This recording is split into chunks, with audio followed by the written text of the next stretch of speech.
All right. Hey guys. Happy Thursday. Basically the end of the week, right? So, ProQuest season is done for. Prism didn't quite get there. So she's going to be part of the meta for a little while. She didn't somehow pick up a win at calling Memphis either. Instead, we saw Mario with his first win ever. My local, Zach Jensen, got top 8. Congrats to him. Memphis was really fun. I could have done better. I did technically cash out. I split with my local Jeremy in the last round. So, and Damien got 12th. He failed us. He let the Teklavosans into top 8. He was the gate guard and they knocked him down. But he got 12th. He cashed out, and then Howell cashed out as well. So, in general, I think our list did great. Dagan White, I think, just came short of cashing out as well on Pleiades. I don't know exactly what his list was. I think I could look it up, though. Well, I can, maybe. If I click on his deck list, I'll shoot it over. No, okay. No, his deck list wasn't published. He only does a certain number of them. Even though a link might pop up on Fablazing, it doesn't, like, actually populate anything.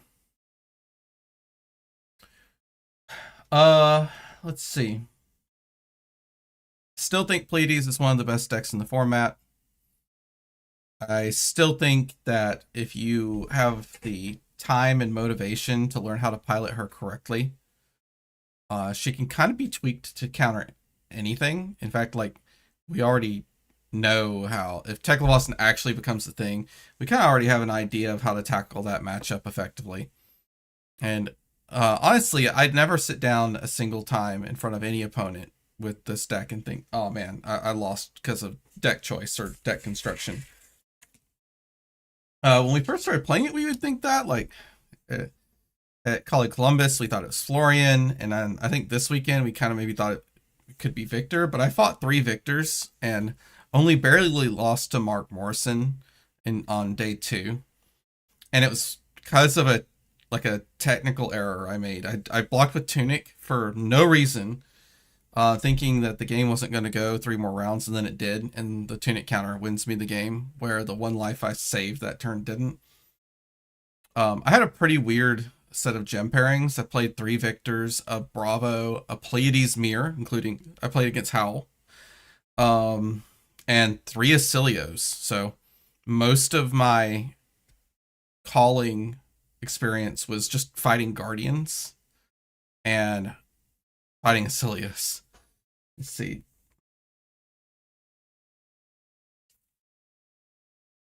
I played against an Archaeo and a Gravy, and I think that and 2 Vynsets. The Vynsets were Mara and Brody, though.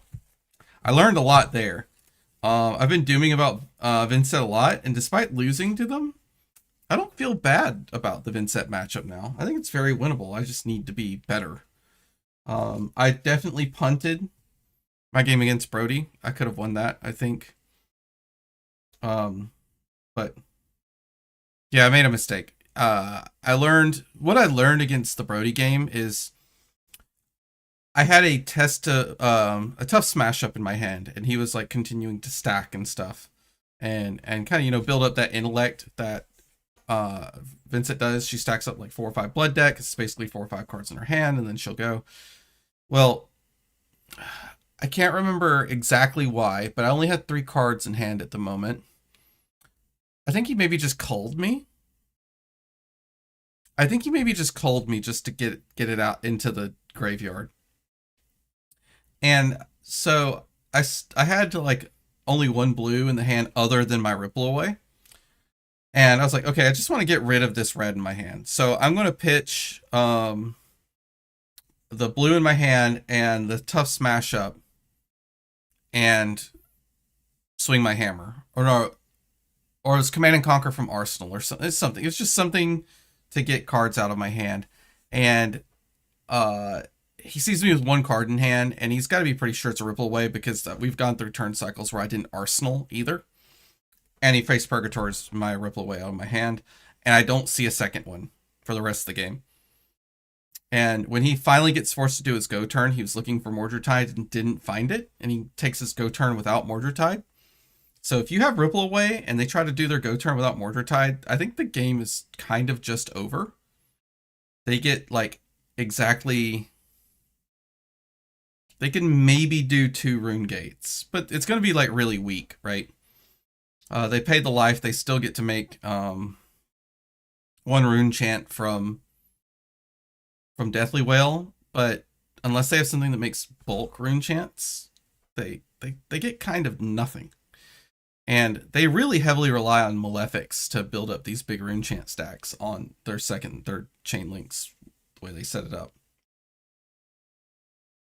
All right, so that's about it for Memphis. I don't know how many times I could talk about swinging sledge at people. Since I played so many Guardians, a lot of it, even though the matchups are fun, I love Guardian mirrors. There's only so much I could say about, the nuances of swinging sledge and building up towards that like chess match at the end where you're either choosing to do fatigue your opponent or dominate scam your opponent. But we are deviating away from Pleiades today. I have a deck I've been working on. Damien came up with the initial concept of it, and I kind of latched onto it because I really enjoy Vynsett. And it's a different way of playing the hero. And you guys might like scoff or laugh, but that's fine if you do. But it's fatigue Vynsett. That's what we're going for. We're going for fatigue Vynsett here. Yes, Vynsett can be played as a fatigue variant. It is very possible, and we've done it. So let's hop over and I'll show you guys what we're playing today.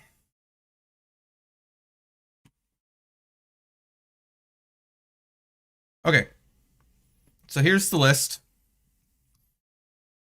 As is all the rage, we put the word slop in everything. This is Call for Slop Up. And that's because we built the deck around the concept that when you block with Call for Backup with Vynsett, you actually get both cards. The one that goes into Banish is playable with your Rune Gate ability. And the one that goes on top of the deck is either your next turn's Rune Gate or you can block with it. It's a block 3. So on its floor, Call for Backup allows you to do something that Vynsett can't do otherwise. Have an empty Banish pile, block with the entire hand, and still get a Rune Gate card. So even though it's a 2 block, it's 2 more block on the turn cycle sometimes with Call for Backup. And sometimes you just don't draw a Rune Gate at all and you want to go, and this lets you like pick 2. There's niche situations where you can pick exactly the one you want. If it's literally the only attack in your discard and you pick it, but we actually can kind of engineer the deck a little bit with the cards that we have. All right, let's scroll down. We've got some of the obvious cards. Deadwood Dirge is just so powerful. It allows you to easily do the 4 costs, the 4 Rune Chant Rune Gate cards. So it's got to be in the deck. Also, there are opponents that you have to stack Rune Chants against, and this is one of the good ones. And then we have the suite of Rune Gate cards. The only Rune Gate cards we are running are the ones with special effects. I literally just cut down to 2 Widespread Destructions tonight for the list I'm running. And we're running 9 Reduced to Rune Chants. Yep, 9. And a whole bunch of other defense reactions, Haunting Renditions, ways to make Rune Chants defensively. Because instead of building up these combo turns, we're only value. We're only focusing on value. So, like, a good turn cycle would be what? We can block with we have a Rune Chant from, like, the turn before. We block with a Reduced Rune Chant. We cover another with another Reduced Rune Chant. We banish a Widespread Annihilation, then ask our opponent how many cards they want to give up in a turn cycle. Then you have your Call for Backups and Widespread Ruin. Now, this is a Grasp with the Arknight deck. Because our most powerful fatigue option is to block down to a 1 blue and a Widespread Ruin in hand. Banish it, pay 2. or pay the 3, and then swing with Widespread Ruin. And this is almost like a Miller's Grindstone for 8, right? If it touches the opponent at all, they're going to lose cards off the top of their deck. It's incredible fatigue math. So if they take it, they take 8 damage, lose a card. If they don't take it, they give you 2 cards and something to cover the rune chance, and you have full tempo to do it again. Whenever you block for Call for Backup, Widespread Ruin is a great target, because that means no matter what card you end up banishing at the start of turn, if you have a blue in hand, you could pay into Grasp the Arakni and easily throw it. At worst case scenario, it ends up in your banish, and then you go, okay, well, I'll just have to wait till next turn when I make another rune chant. It's a Tunic. We run Tunic, not for doing like cool stuff with creepers. We occasionally use creepers. It's rare, but it's mainly to make sure that these reduced to rune chants constantly slide in our value games. We were on 2 Fast and Carcass. We've dropped down to 1 because this card could be a huge liability if people are running Gravekeeping, and Gravekeeping is really popular right now. Chains of Mephetis, this card might reduce in number. We played it in because it gave us a lot of points into KO, because it keeps them from actually getting the cards in their hand that they draw. And there's like some funny interactions where they can't even play a 2-card Wild Ride and try to use Tunic to do something if they can't draw, because they don't discard a 6.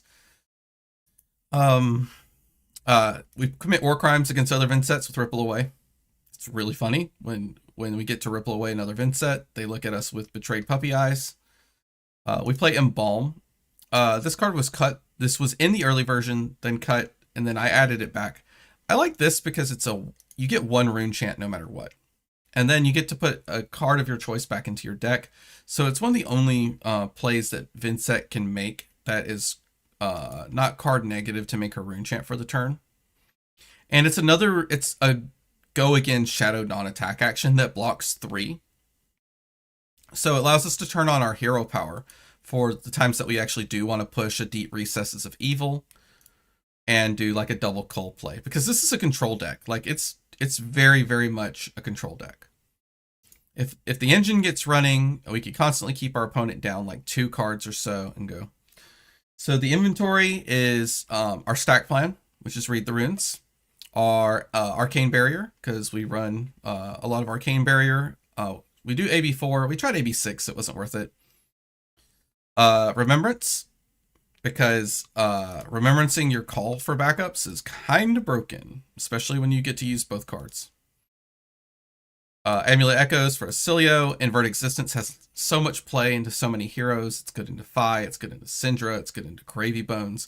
The most egregious thing that I've done to a Gravy Bones is I invert Existence them, then deep Recesses of Evil. So I banished 2 allies with invert, banished an ally with Deep Recesses, and I had a shadow non-attack action that turn, so I got to banish another 2 when I put the invert back into my banished zone again. And that's the deck. That's what we're doing tonight. They're playing Degenerate Vynsett. Now, I know recently we learned that this card is going to be banned. Sad. This is one of my favorite weapons in the game. We could turn into a flail only deck, and I don't think that's that bad, but one of the things that you can get in is where you go to a draw because you're against opponents that don't have a weapon, and now you don't either. Because if you're down to 1 life, you can't swing this. There's you could do Scythe, but you can't Tunic Scythe, and Scepter of Pain got unbanned, but I don't think that's very good. I think I might run Annals of Sutcliffe before I run Scepter of Pain. We'd have to see. Kind of like the idea of Annals of Sutcliffe, but... Alright, I think I already have a link here. Let's do a quick refresh, because Talshard has been a little weird. And let's see if we could get in a lobby.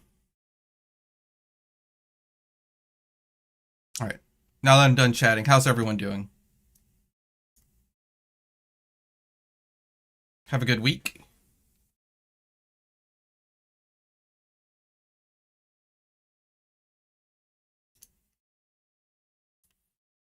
Okay.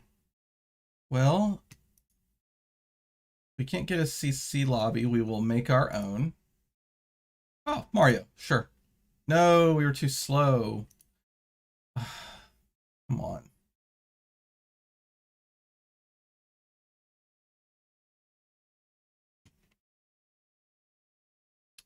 Good to hear, Neko.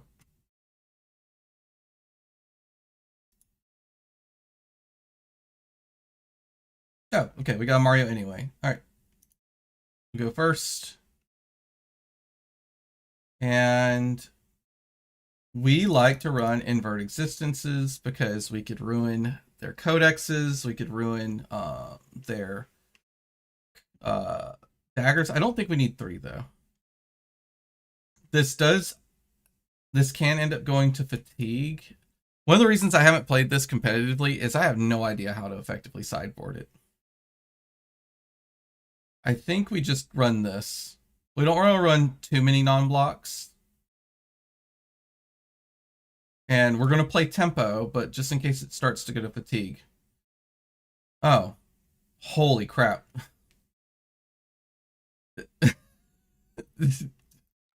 Wow.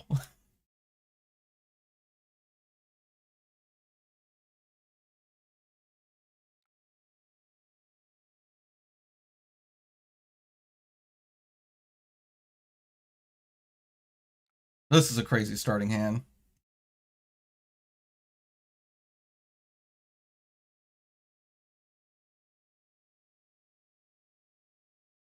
All right, the call for backup is just a block 2, which is fine.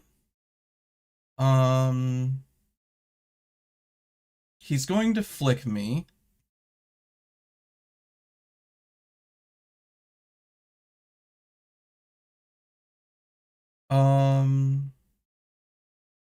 I just want to block like this and see where it goes. Is he going to do the flick now? Yep.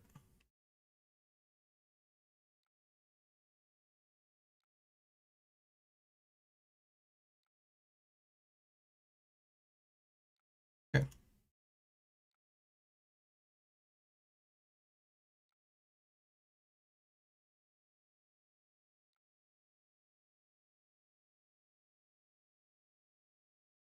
All right, well, we will bottom this call for backup. Ooh. I think I actually want to Arsenal this. This deck actually arsenals Widespread Annihilation pretty well. If he doesn't let us, we may not get a choice, right? Because if we get a chance to double cull, we're going to double cull and we'll just deal with the consequences. Yeah. There's no way we don't play it like this. All right. So let's ask him the question. Did they draw 2 blues? And they did not.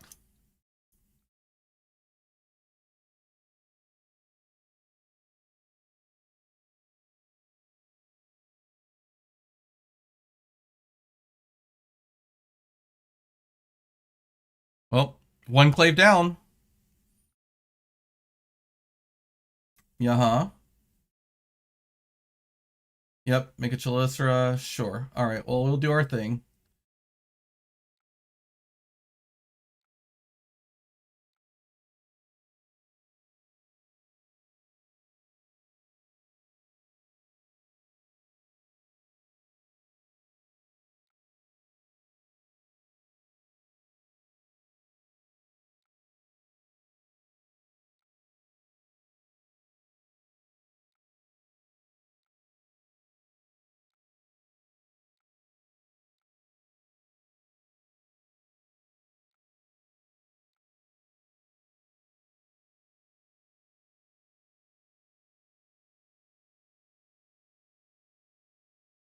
I don't know why they did. They're probably regretting it now. Yeah. Like we ate a 0 for 4 out of their hand. Maybe they just didn't calculate that we were going to get to play both culls.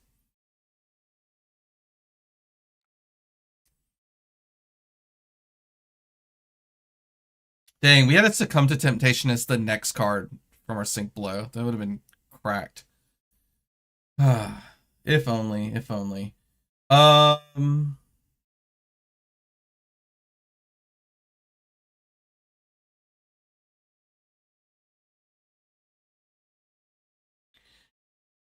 this is very much like a block down hand, probably.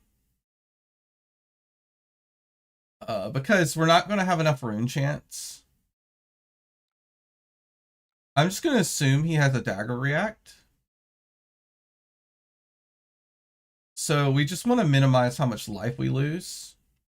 But not so much that he just gets us with something after this.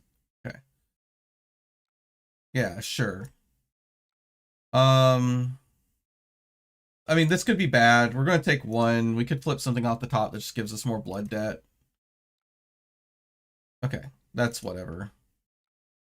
But we're no longer marked. We're primed to be very much ahead by drawing up any of our 8 reduced rune chance left in the deck. Somehow didn't find one.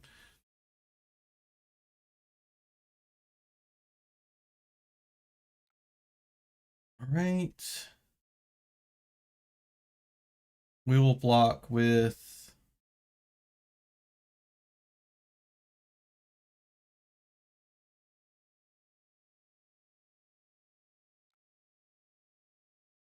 It's really tempting to keep this, but I kind of want to just be patient and get the annihilation out of my Vanish Zone.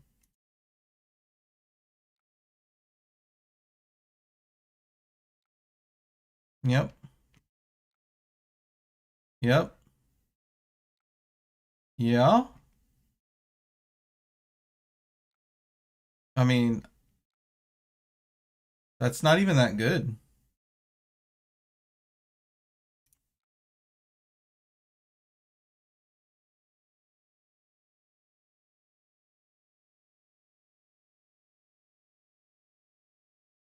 So this is certainly a dagger react.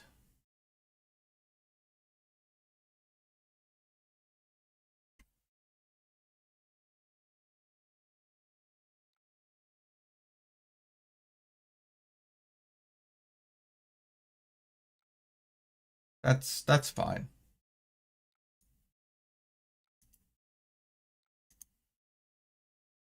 We get to put a defense reaction into Arsenal.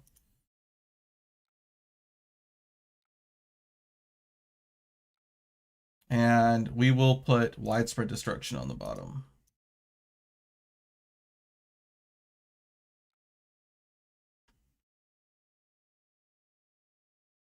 Dude, where are our reduces? This is the only thing I occasionally get frustrated with this deck. Like, if we draw a reduce at any point, we're feeling incredible. Instead, we're probably going to sink below another call for backup. Maybe we get a reduce on the sink below. Our current plan is to banish the cull, right? We banish the cull. We hopefully just get to sit on this fate foreseen. Yeah, easy. Block 3 here. Yep, he's his hero power to give it go again. Okay. Okay. Sure. Let's do this first. Come on, a reduce anytime. And we'll just do this. That way we take 1. We'll leave that on top, because if he banishes the top from our deck, we don't accrue blood debt. And that's what he did.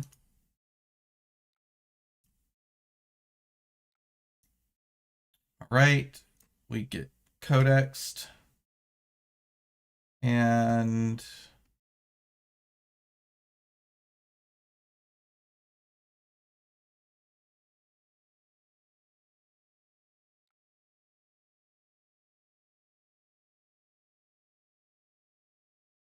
It's fine.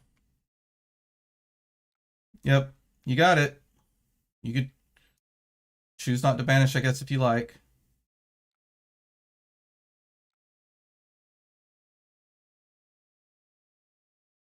I will totally just tunic counter this out of my arsenal later. You got it.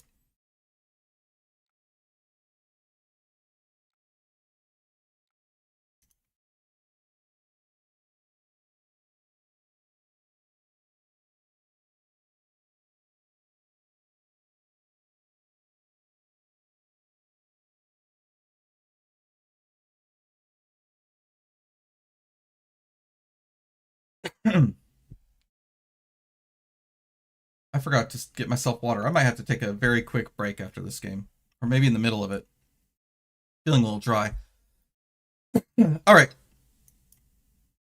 Catch on chat. Hey, Damien. Yeah, Sean. This deck is sweet, man. All right. They're going to just give up the hand. That's fine.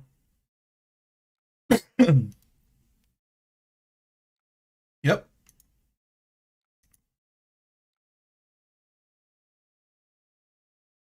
Was there not consideration to cull for the codex there? We get stuck with the blood debt in our arsenal again.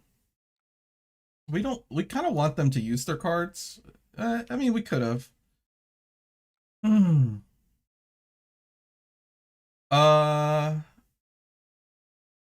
Okay. Pretty straightforward here. We're gonna. I wish we'd have drawn another blue because we just throw the widespread annihilation. We still could.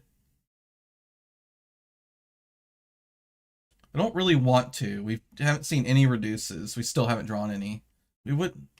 So I think we're just gonna banish the eulogy. And then activate.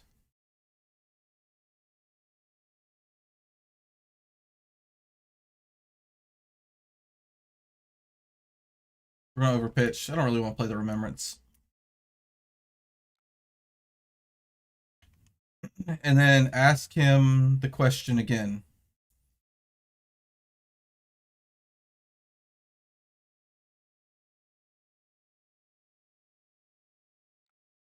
Yep.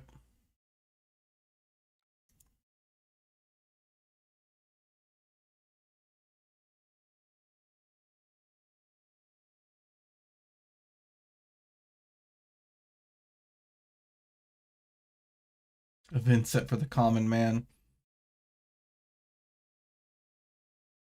2 cards. Yep.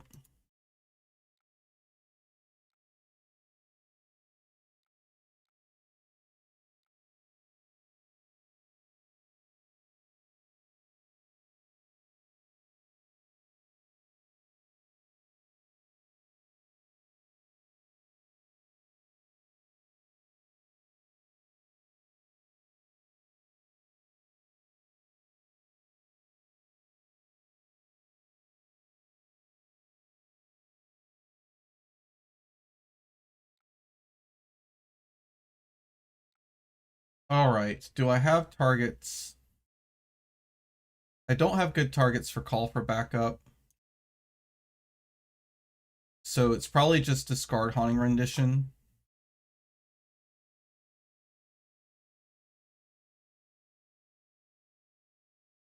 Yep.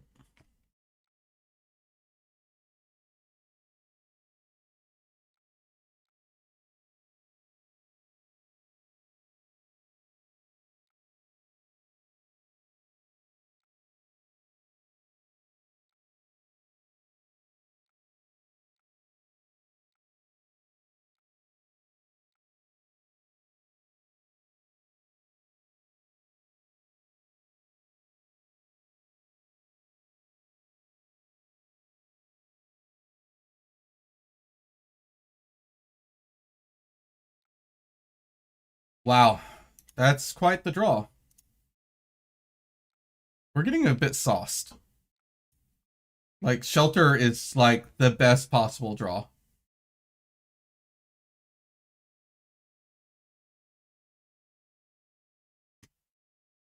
Oh, we get the whole hand though? Okay, we still get the whole hand.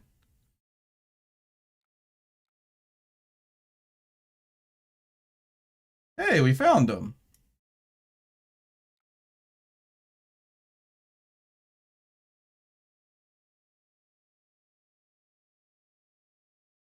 Uh,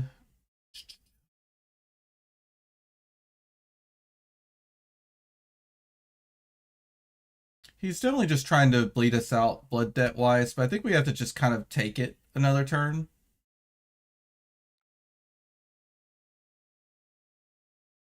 We might just use creepers at some point too.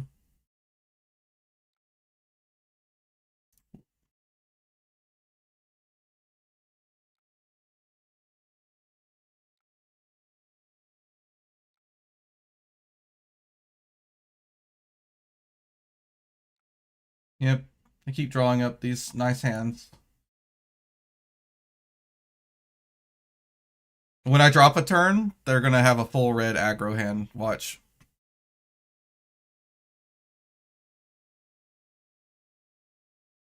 Mm-hmm.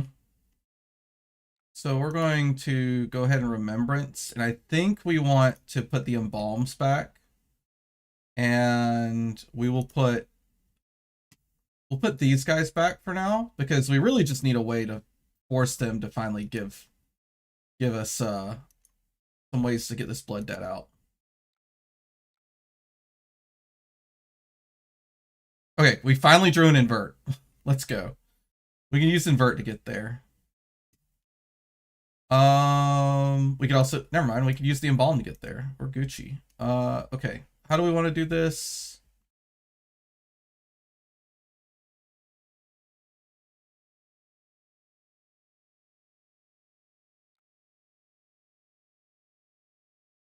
I want to banish the embalm.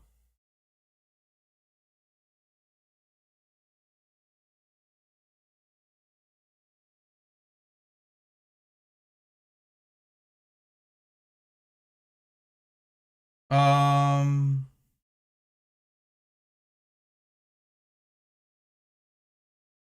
I don't need to use this reduce. So I think, well, there's no reason not to use it because we're playing the Cull, so we're probably not going to get it into Arsenal anyway.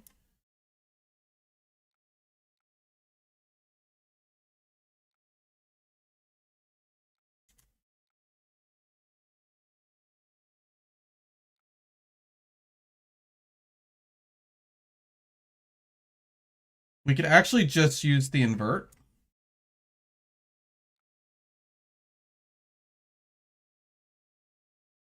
And we don't even have to pay the life. That's probably correct.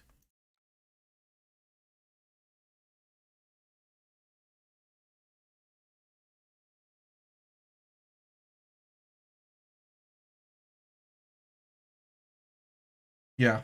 When we pitch this, we could just Arsenal the machinations.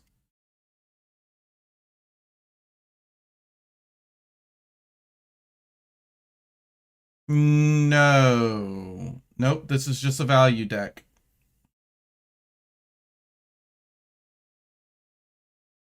There is zero combo. Alright, unfortunate. We should have kept the D-React. Right? No, everything's getting banished. It's fine. The machinations isn't getting saved either.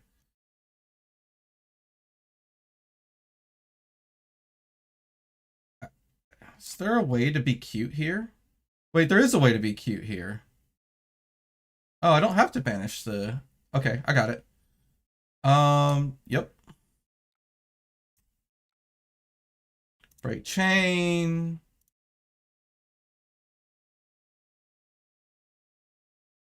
Then we play... the Funeral Moon, submit. No. And then we can swing the sword.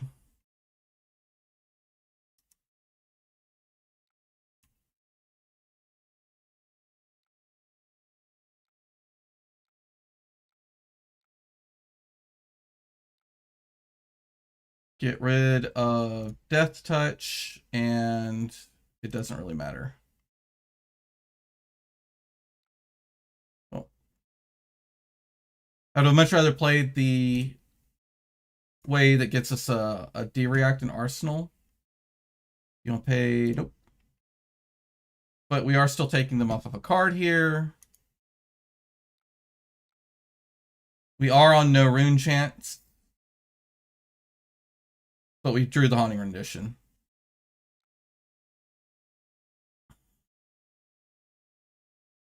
Okay.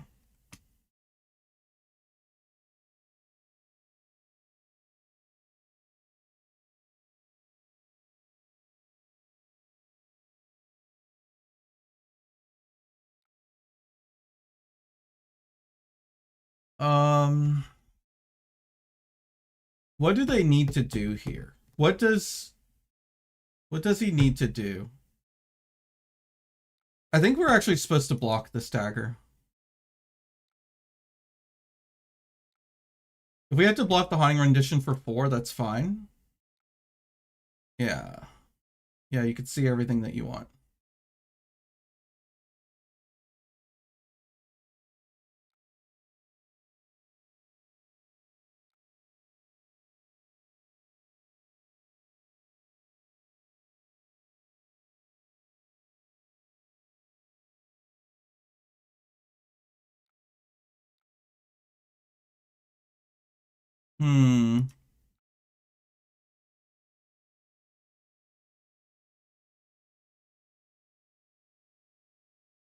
I just wonder, will he flick?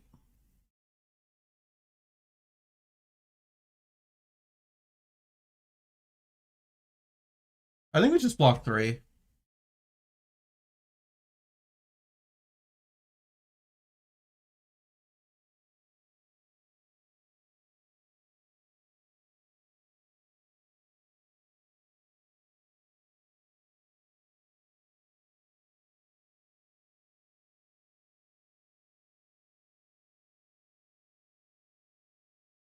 Yeah.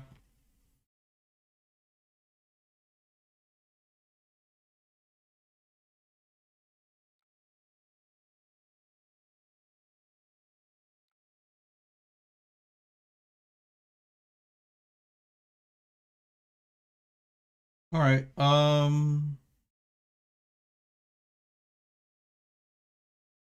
This makes 2 rune chance. This covers 3. I think we just cover 3. It's fine.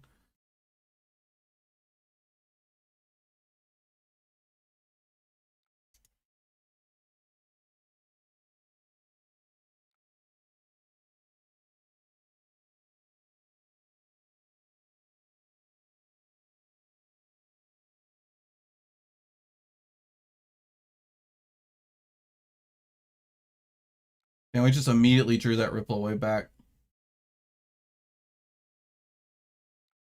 All right. Or sorry, not Ripple Away, Remembrance. We didn't draw a non-attack action. We're just getting sauced on Face Purgatory. Like, this is unfortunate. Let's make him give a reaction here. Oh, okay.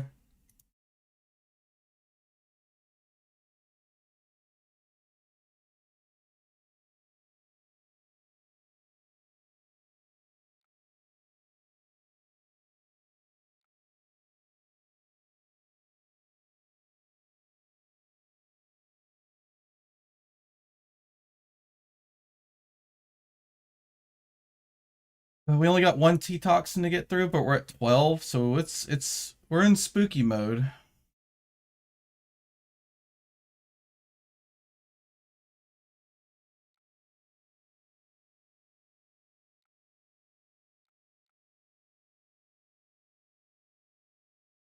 I wonder if this is a 0 Remembrance matchup. Wait, if that's it, then dude, we got away with murder. We managed to survive to get our tunic back up to 3.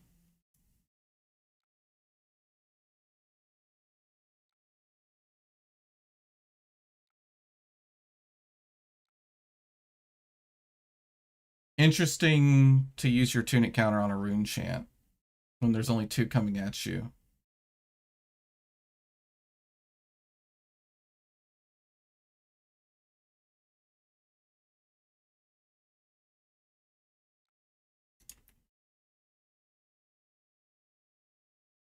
We're blocking. Let's go. Ugh. I don't know why we're blocking, but we are. Dude, where are these reduces, man? Where are they?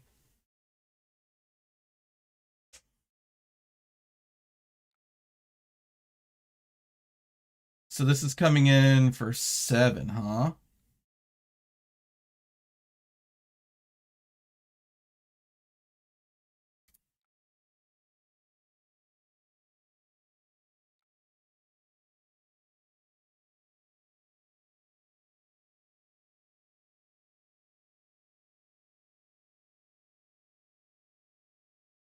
Take 3, go to 9. And we get to Arsenal of Fate for scene. That's probably correct, right?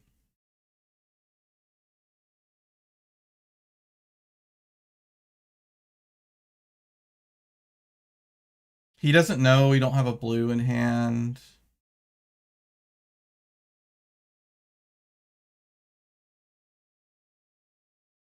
Kind of risky, isn't it?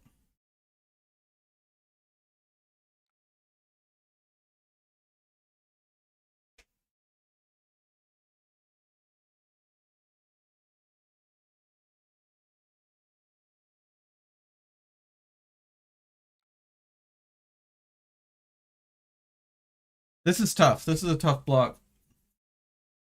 We definitely got... I think we just have to take some damage. It's okay.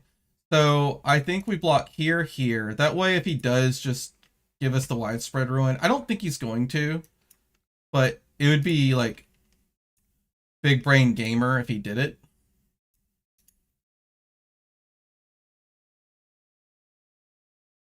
Wish we had sync below.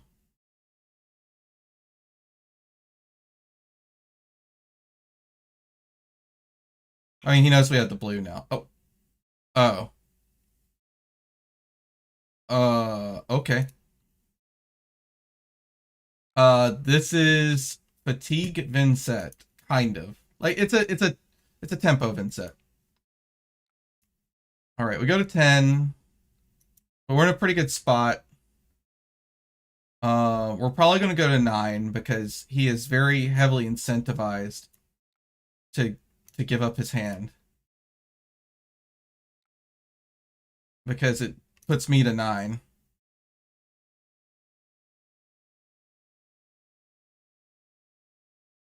He's not on tunic counter, so if he drew an all red hand, yeah, of course he didn't.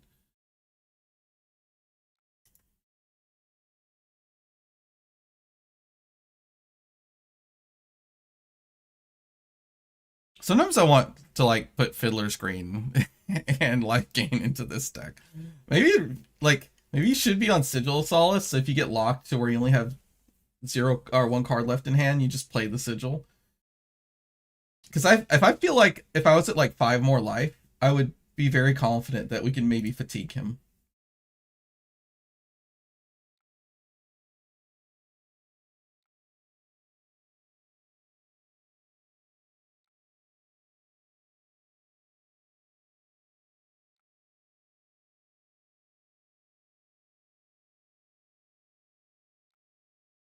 Okay. So they wanted to completely cover it. We'll take 1 from the Cull. That's fine.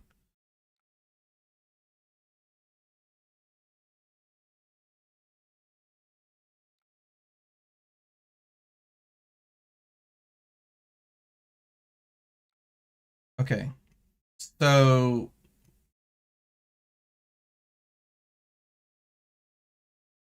we get to banish Eulogy.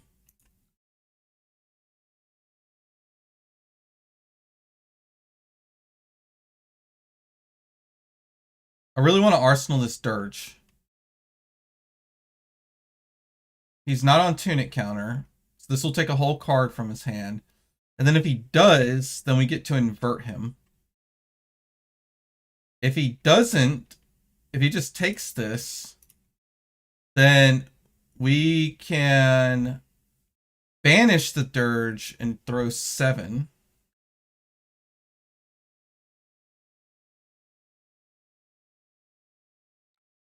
Okay. So we're arsenaling the dirge.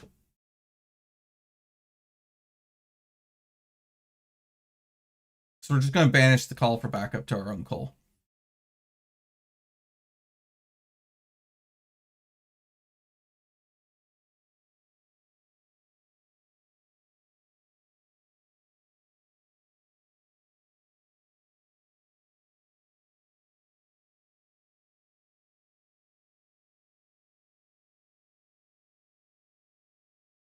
Excellent. We get full tempo. Yep, we'll pass. Get a damage step, pay tunic, convert. And then we will hit a codex and I mean, whatever.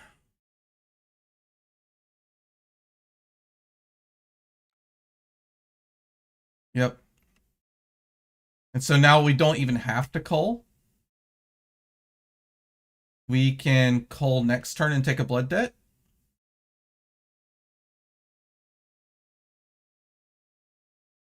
The fatigue and warrior guys. I mean, maybe. We're going to put one widespread ruin back. We're going to put one cull back.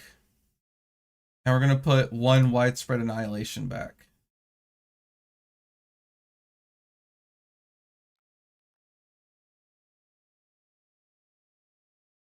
Now, do we cull to save a life? I don't think so, because if we draw a dud, we could just throw this call for backup from hand. And we can net an action point. We can actually set up a situation where we get to swing with Reaping Blade. Oh. Is that good?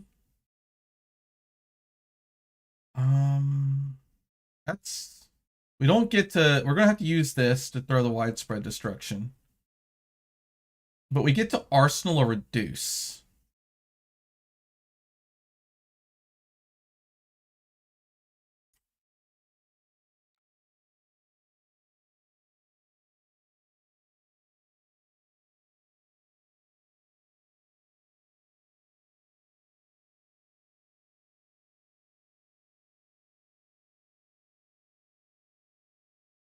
Is there a better play here with the call for backup? There is, right? Because he's not on arsenal. So we could block with the call for backup here.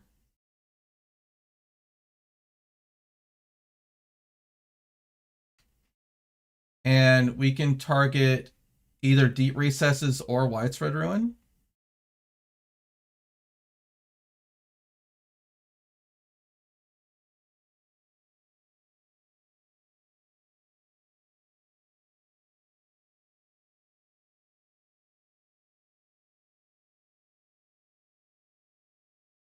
This is tough. I'm trying to make sure I don't punt.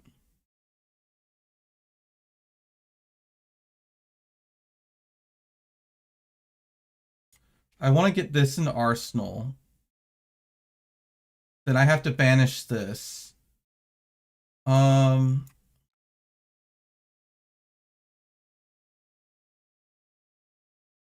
It might be better just to banish widespread destruction.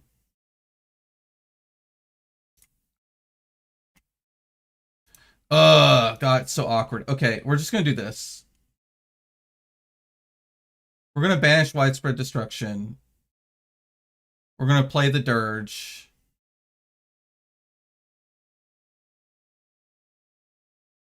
Oh no, I got it. Okay. We're gonna get this this stupid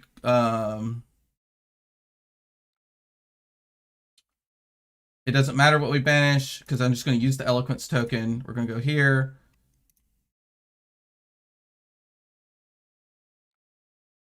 No. Banish.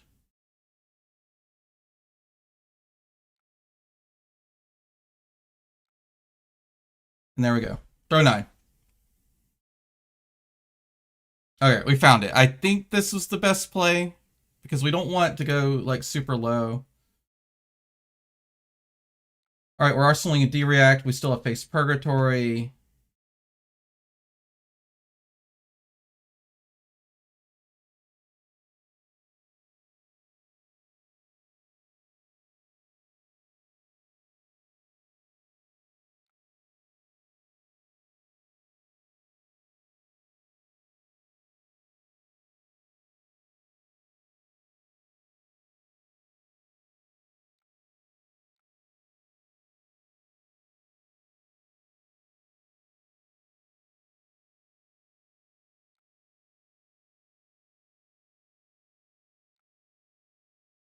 I have a feeling it's going to force me to play this other one too.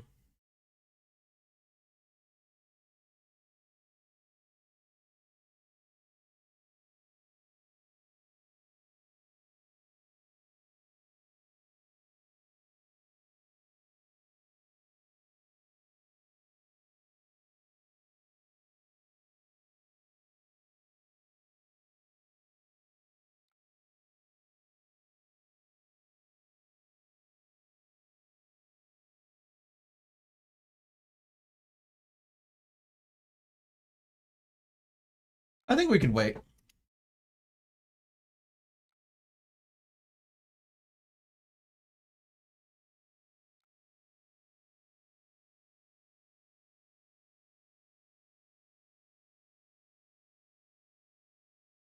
All right, we got Face Purgatory and we get to keep the widespread. We have to. Um,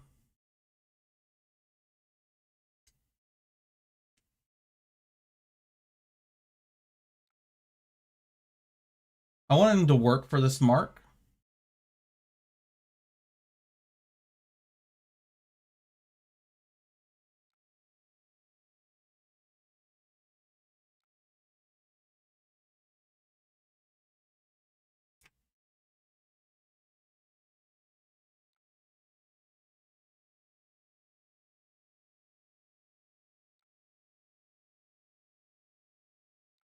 Yep. Yep. Arsenal. Please throw it from Arsenal. Come on, Arsenal. Or just the Chalicero.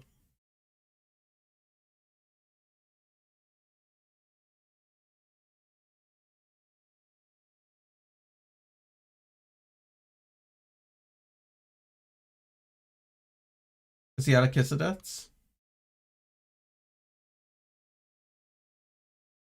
No, he's not.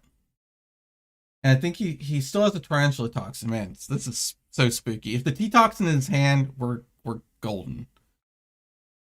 Yep. He's like, oh man, I'm just like giving him the nuts, and like you are.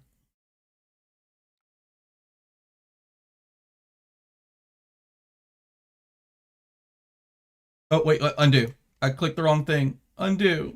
My bad. Clicked the wrong thing.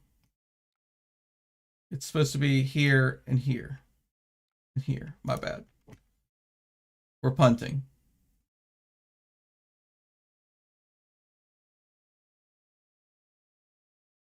Damn. Wasn't the T-Tox.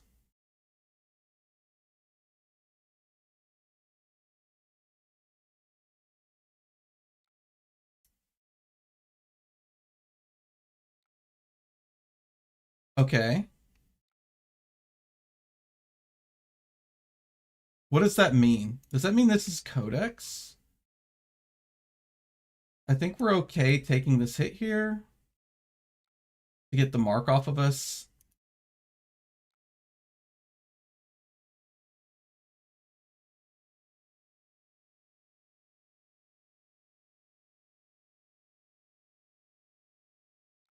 Ugh.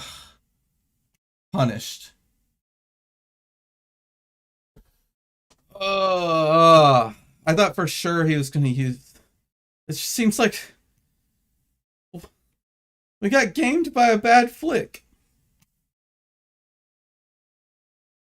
Well, we obviously just got to do this and pass. Like, this sucks.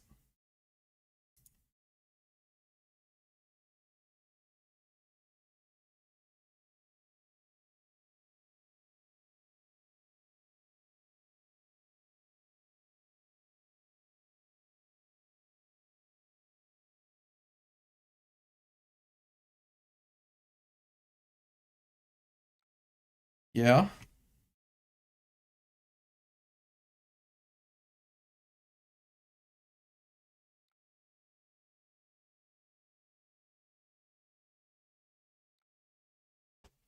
Okay. T-Tox to the point. Stains, dude, he has the world. Which means that we probably need to just block like this.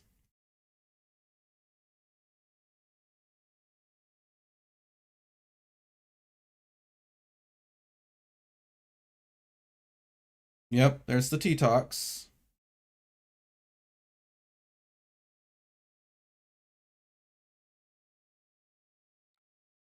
Yep.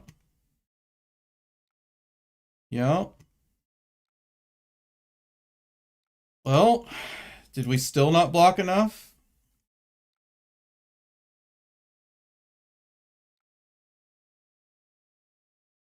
We're not dead.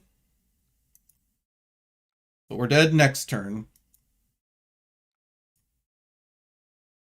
Because he has Tunic. No, we are dead. We're just dead. Damn. Ugh.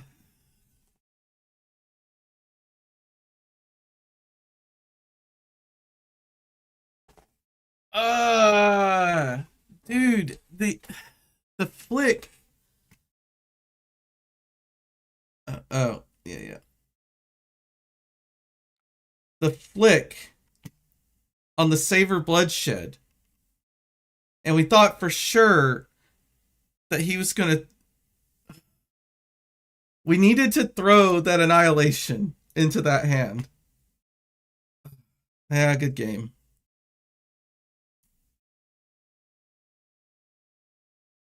That was it. That was like all his gas. He had like nothing else. Like he has this and this and this. But like if we could get in on tempo, we have enough big attacks to. We have an Embalm. We have 2 Annihilations left. Dude, it. I can't believe how long it took us to find our reduces. Oh, well. All right, let's queue up another one.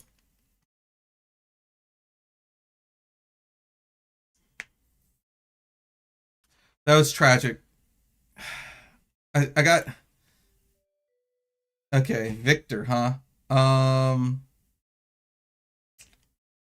It just makes me wonder if I should just be like flailing to everybody just to force through. Okay, so here, here, here, here, here, here, here, here, here. Load it up. But why?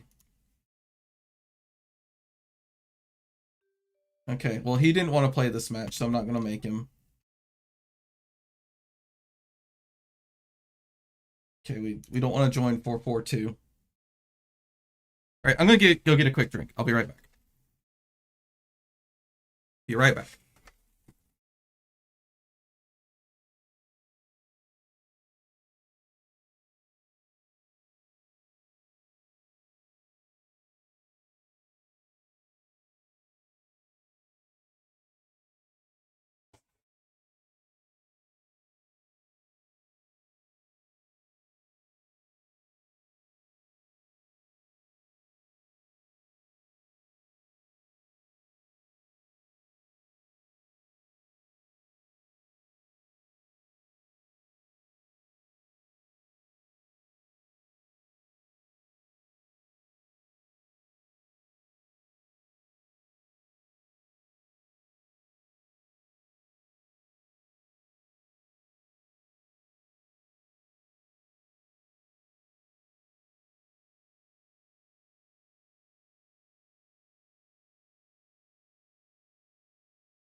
Now we can maybe find a lobby. Refresh. We're in. All right. That was a different lobby number even.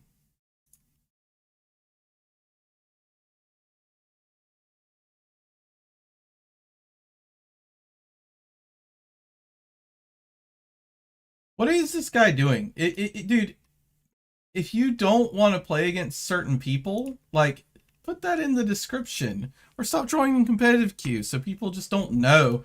They're pet peeves.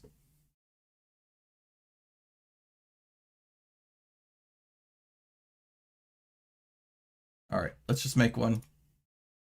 Public. I actually don't care who I play into. And this bug. Does anyone know how to fix this bug? I think if I just copy the deck link, it fixes it.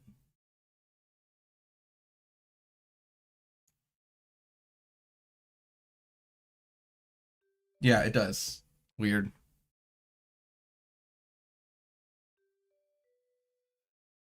All right, we'll go first.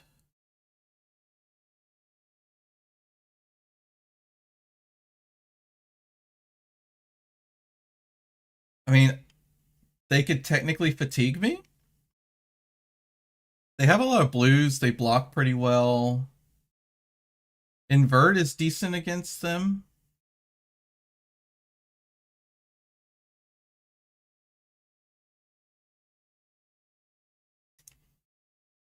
I think we just go the same 2-2. Call for backup is kind of bad into them, right?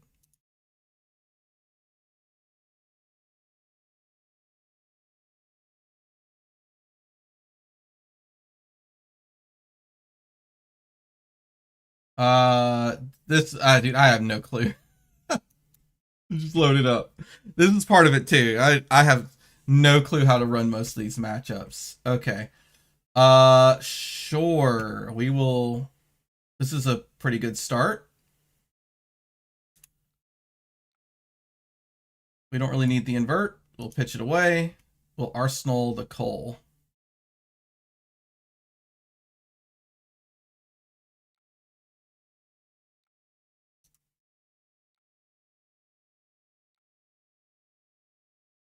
And now pretty much anything we draw is looking really good. We get an opportunity to ripple away. Didn't draw an attack. Just good old rune blade things. Funny, I don't have an attack. Well, I do. I'm going to block with it.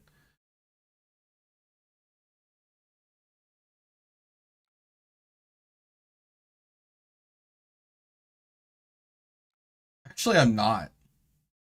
We're going to.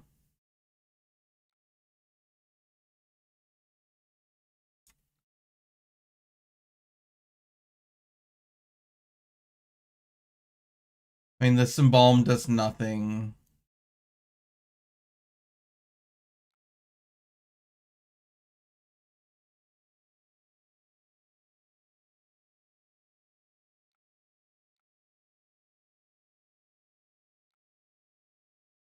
Oh, I like that card.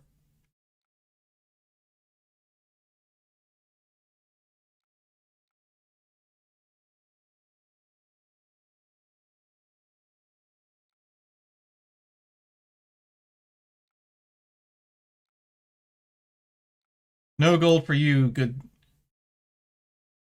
madame. I was going to say sir. It's not a sir. All right, let's get this coal out of our arsenal. This card can get actually kind of super trapped in the arsenal sometimes.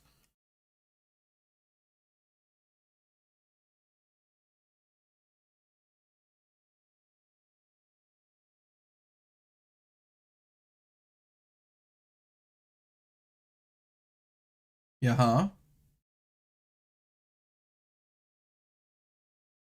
Yeah. What you doing with that card? You don't have any gold.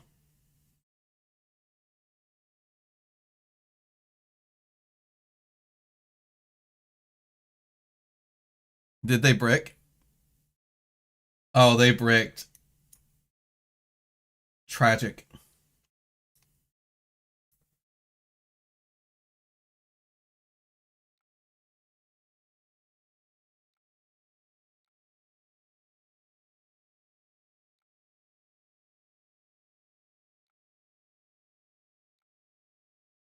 This is probably wrong. I'm going to use my tunic counter offensively.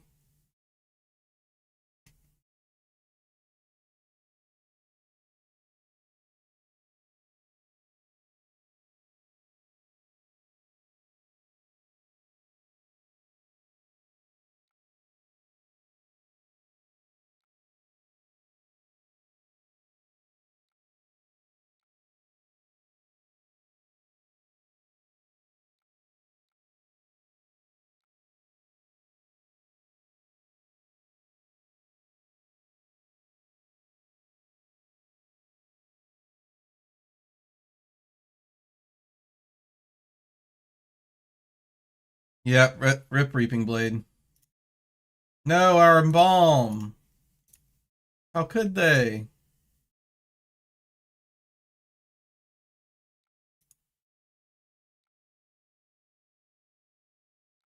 Wait, what?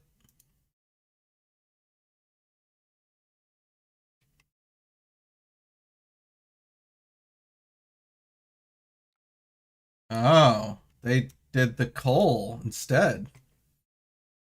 Interesting choice. Hey, we found our reduces. Check that out.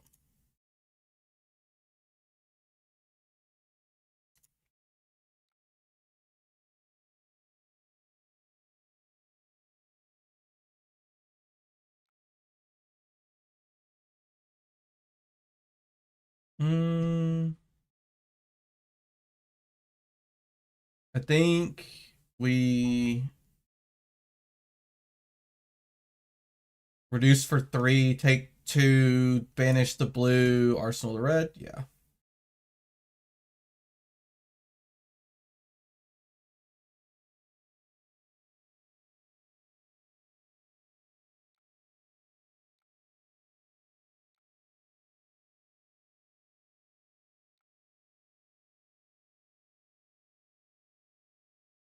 Dude, it's 3 value. Even more if it turns your rune gate on.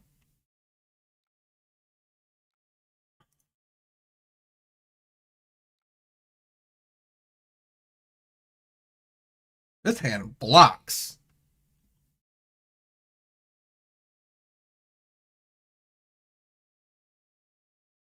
Try to touch me.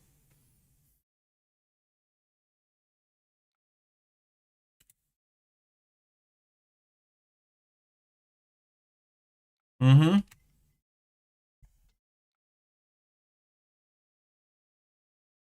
So this is coming in for 913.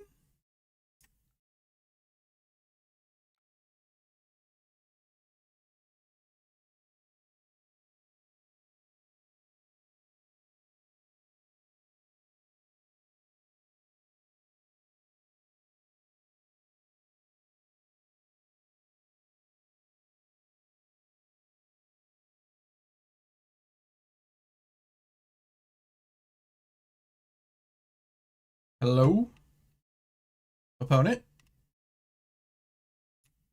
Is it on me? Hmm?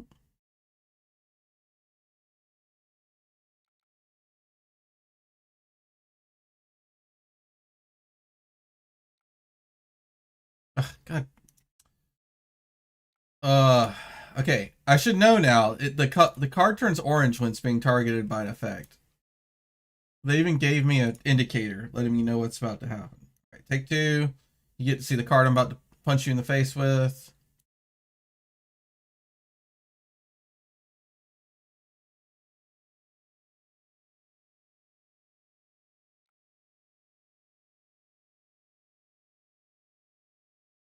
I would love to have kept that funeral moon.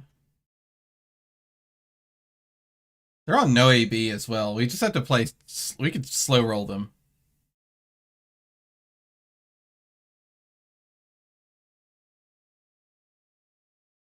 So much for them fatiguing us.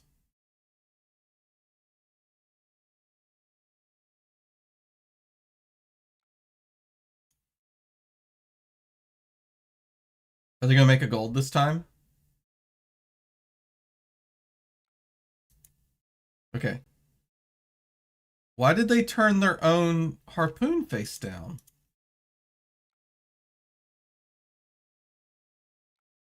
All right. I don't think it matters that much.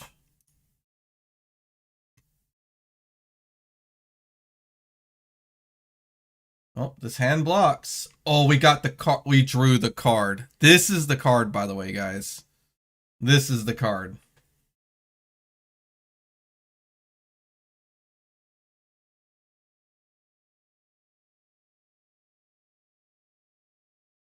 $12, huh? So that's 4. We've got what, 9? I mean, I kind of want a gold.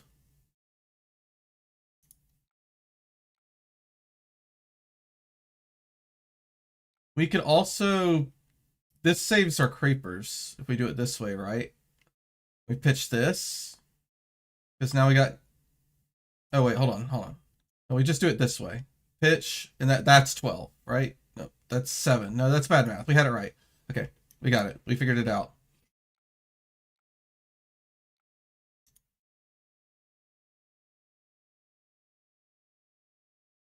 Bro's even on chains.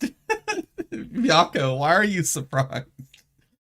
Have you seen the name of this deck? It's literally called Call for Slop Up. I'll take a gold, please. Thank you.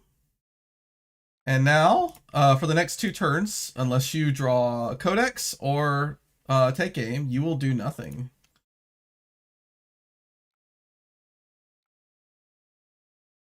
I hadn't even thought about this matchup. Chains is so sick. Oh, this. If we time walk them, we're.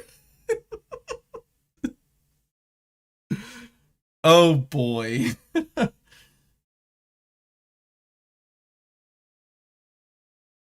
Oh no. No. Well, I mean, that's just how it goes sometimes. I mean, well, yeah, we want to keep that. We want to keep that in play. That's real good stuff. All right. Yoink.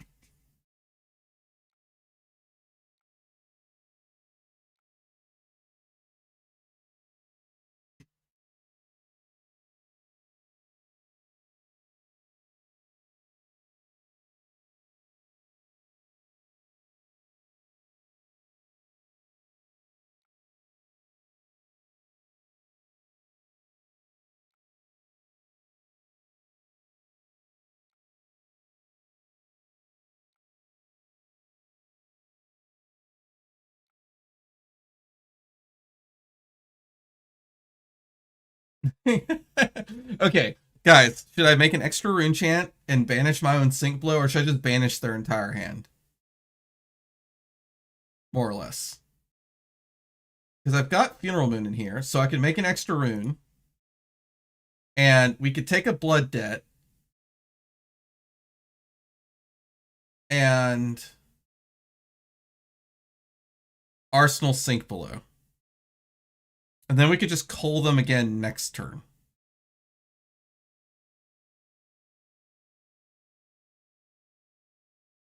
This deck is hard. I don't know what's the correct thing to do here.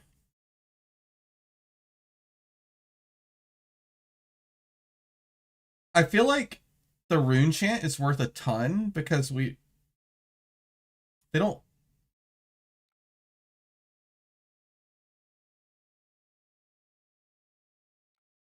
Okay.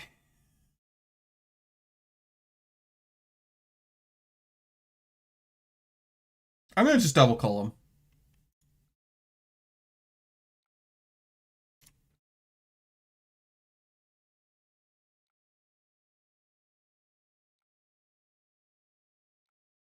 Okay.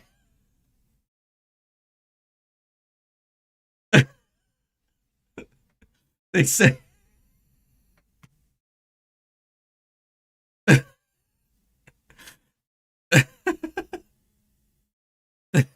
they they saved the replay. Okay. All right, let's try. Let's try against Dash.io. We'll go first. Oh, none of these cards come in, so I guess it's just the clean 60.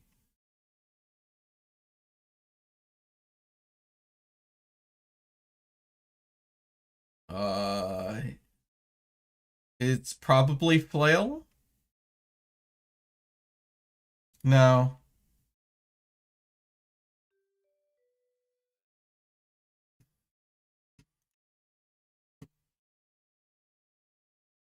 So our goal is to play in such a way that we get the most value from call for backups, and that we don't let them kill us instead with the call for backups.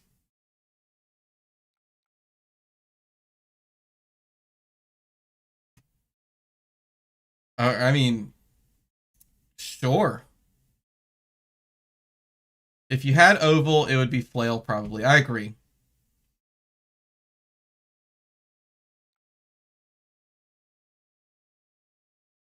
All right. Well,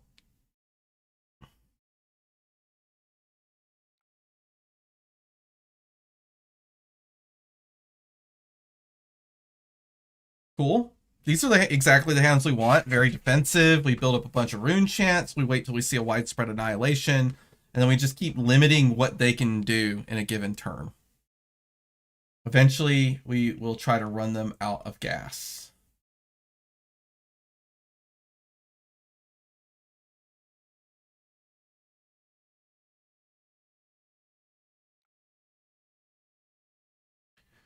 Um, I don't see any reason we shouldn't just block 7. A rune chant, 1 rune chant isn't worth 1 life.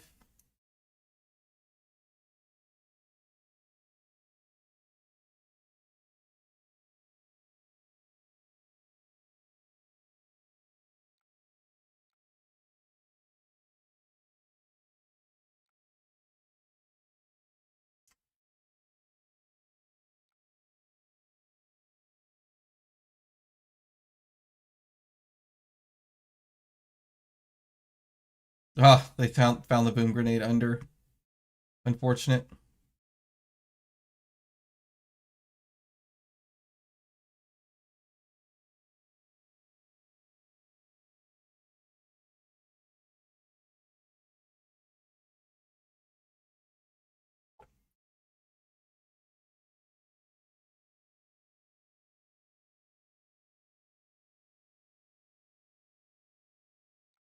Yep.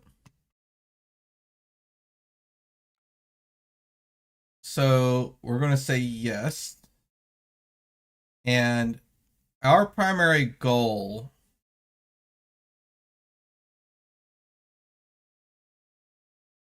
is to just keep our life total high. So we don't mind losing this blue reduce.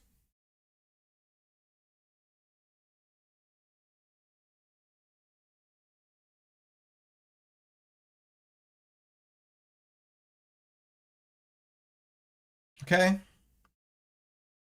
This is another hand we're going to block down. These cards don't really disrupt. Widespread Ruin's okay because it attacks the deck, but I'd much rather attack their hand.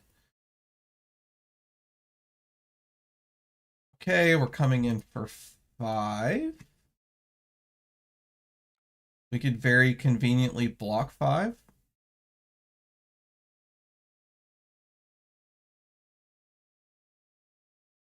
I think I actually put 6 on this. I don't want either of these cards in my banish. I'd rather just accidentally banish one of these cards instead.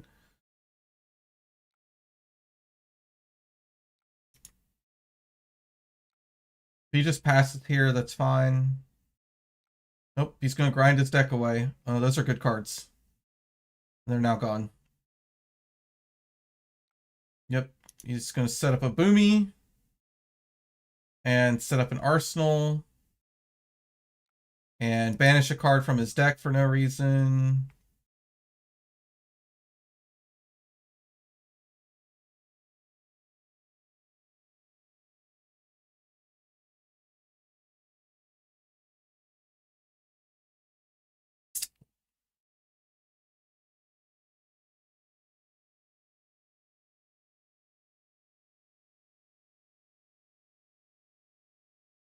We've got this nicely covered.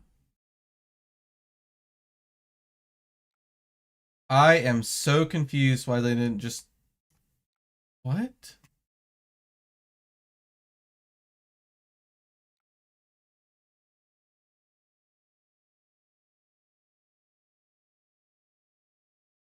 I'm really confused.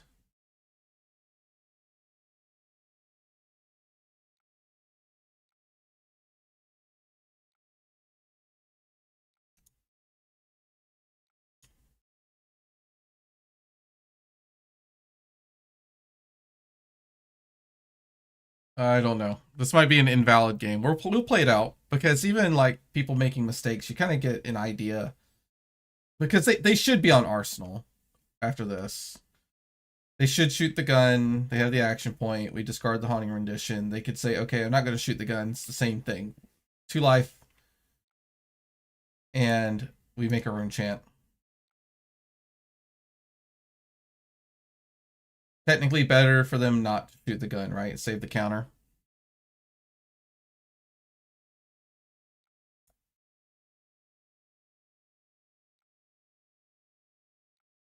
Okay. We have plenty of rune chants now.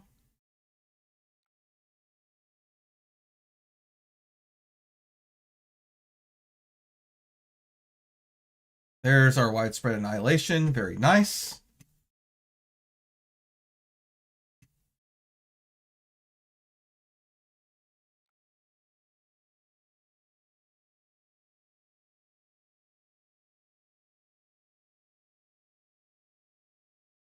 Ideally, I want to leave this in Arsenal until we're forced to use it, right? Forced means that like they're going to connect a boom grenade. If it's just a little bit of damage, it's always better to leave this.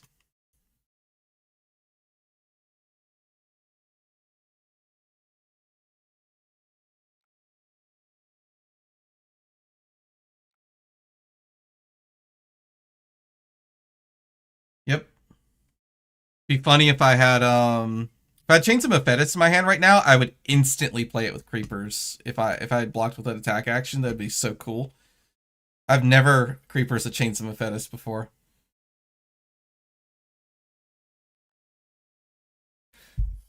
Okay. Double Cerebellum turn. We probably just block with everything. Unfortunately, we can't trigger Face Purgatory.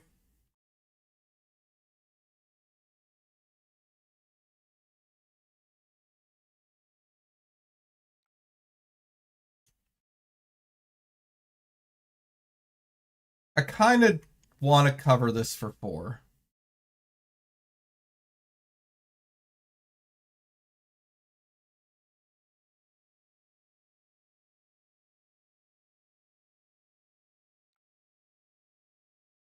Yeah, we're going to cover it for 4.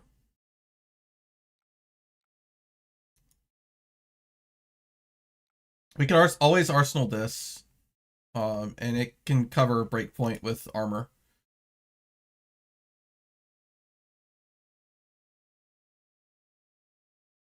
Yep.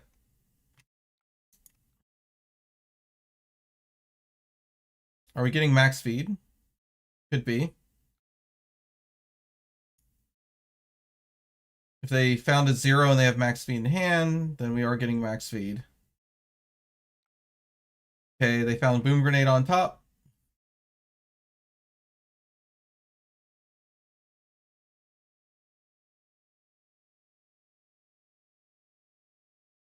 Ah, we had Face Purgatory online.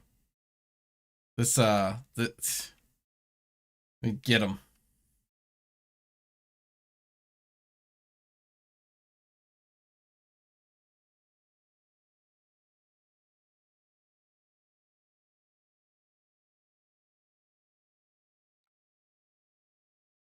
Okay, they're gonna crank. Yep, as they should. This is their only double Cerebellum turn, more or less.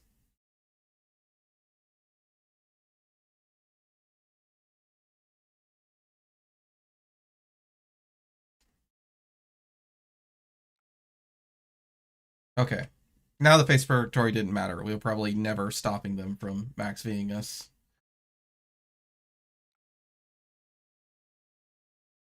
Okay. There's still an extremely tiny chance that we stop the boom grenade here.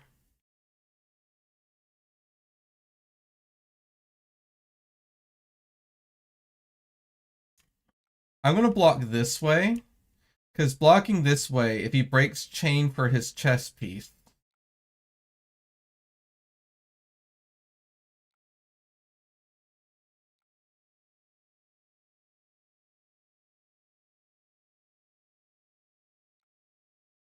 should have blocked the other way.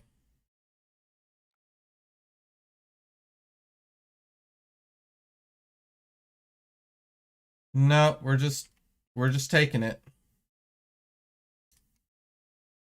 Okay.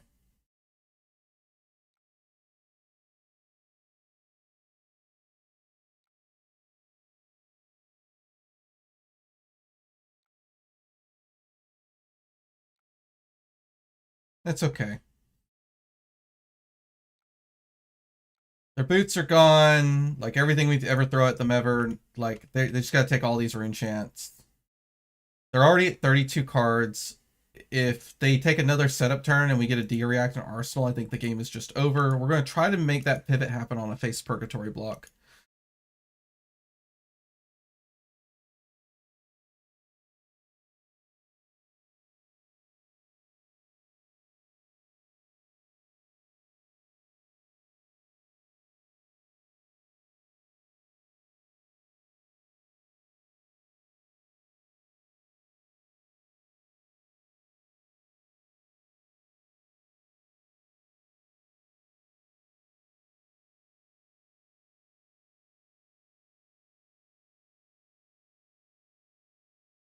Okay. They like their hand enough that they want to keep 2 cards. Like you're losing a card no matter what, bud.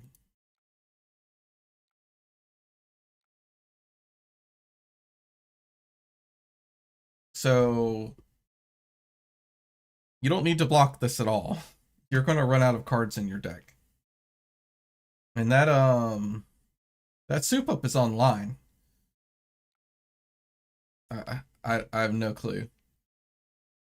It technically blocks 4, but it's even value, but we all know it's not, right? It's not even value.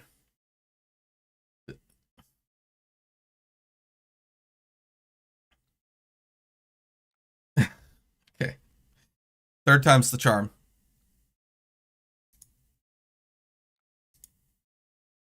All right. New music.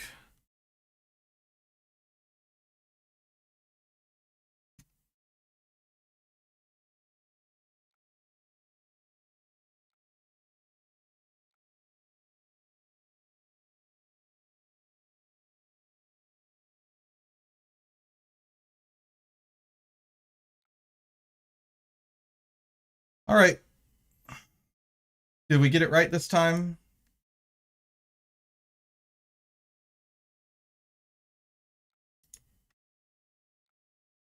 Looks like it. Okay. Banish a card from your hand.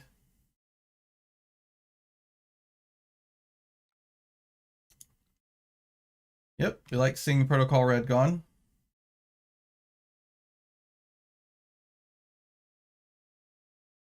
Cool.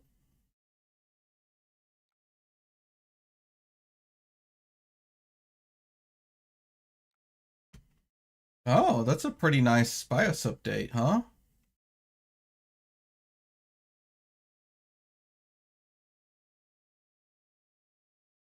So this is coming in for 7.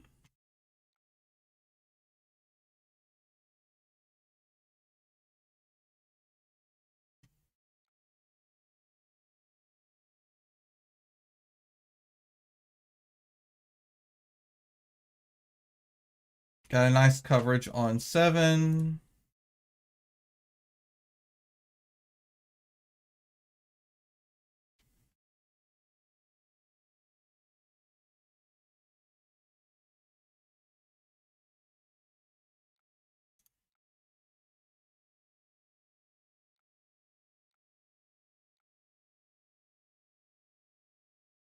I was about to say it's kind of insane that they gave us anything, but they didn't know the Cerebellum was on top. Because they blocked with Crown of Providence and cycled a card.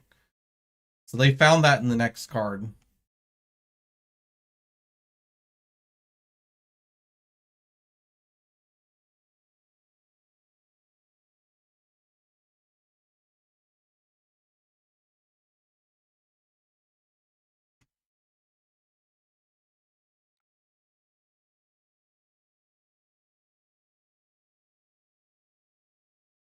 Alright, we'll take one. That's fine. If they just pass without shooting the gun, it's really whatever. But I would rather block the gun or make a rune champ.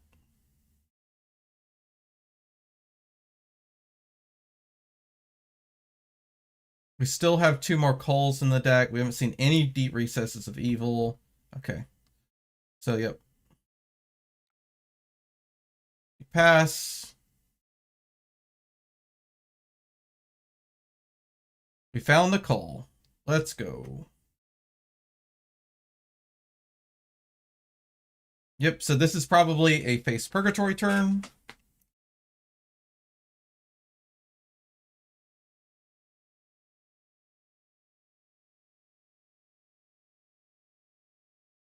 Maybe we get lucky and they throw something big at us.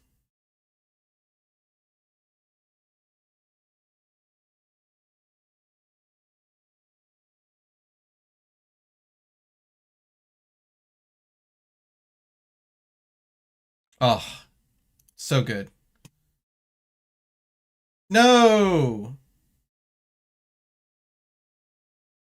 Well, at least that we have the option. You know, it's okay.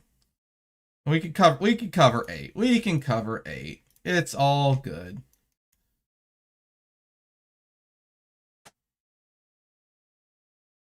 I wonder if they're going to save this convection amplifier for next game, because this would have been a sick convection amplifier. Another ripple away. Sure. Ugh, they had discarded a heist. What did they...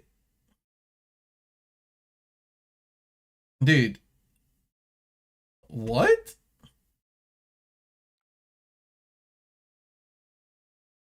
Okay, that's pretty sick.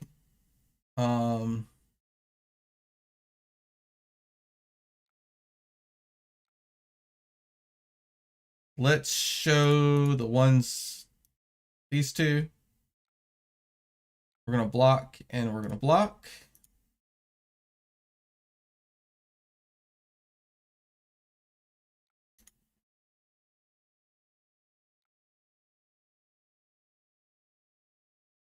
They did not crank the boom grenade, right? How did they have 2 action points?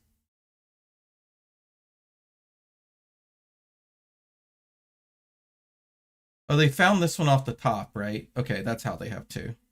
So shoot the gun twice. Draw your card.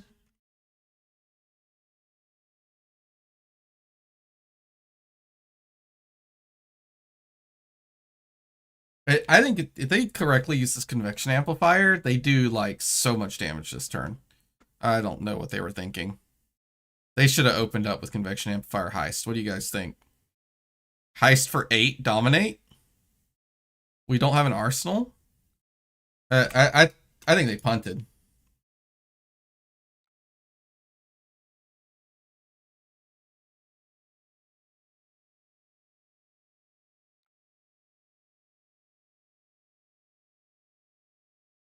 Wow.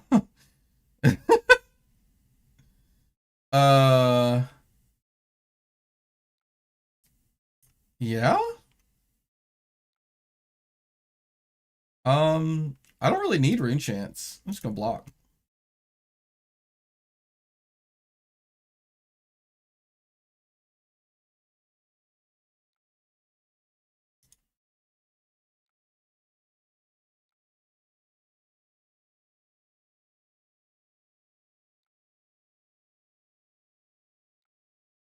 All right. So they're losing the Cerebellum, but they do have a red boom grenade, so I think it's in our best interest to push the Coal out this turn. so that we have a 4-card hand versus their 3-card hand. That gives us the best ability to stuff this, and that turns our it essentially we drew a card on their turn if we're able to stuff that. Oh man, I want to keep this entire hand. You know how sick this hand is? Widespread Ruin, Tunic counter, Reaping Blade with the Succumb. Oh, okay.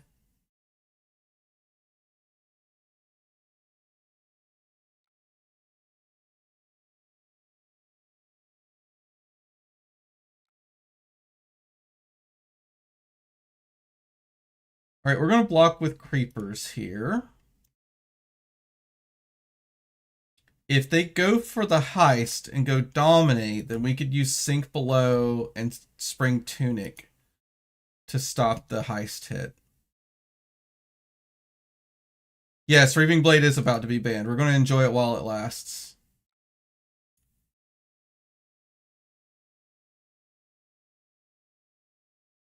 Oh my. There's no way you're...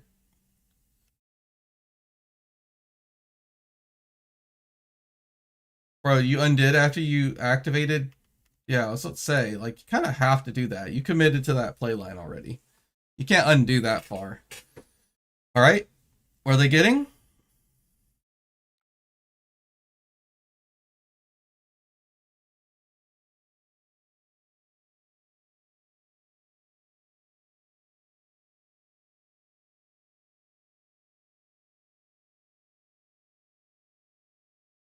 Even if they, like... I might let them have this boom grenade. I think it's correct. Okay, we'll try. We'll throw the Sink Blow at it, right? Uh, brother, I have Tunic. Okay, so this can't be heist anymore, so it's whatever.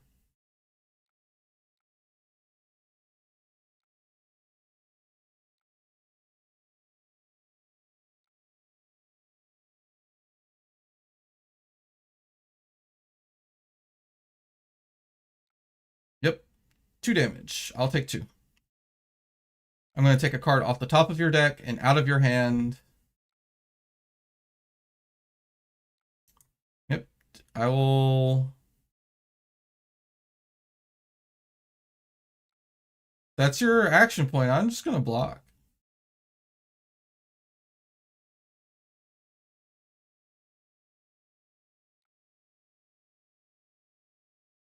We're not even going to use the Tunic counter. There's no point. Like, we're not killing him with damage. He's just going to run out cards. We'll just save the Tunic counter. We still have reduces in our deck. Yeah.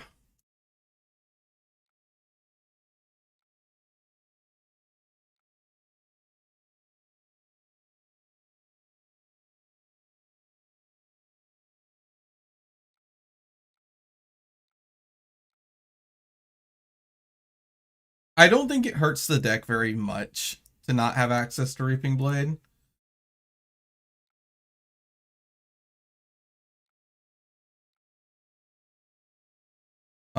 Yeah, this hand is dog water. We'll take the pitch card.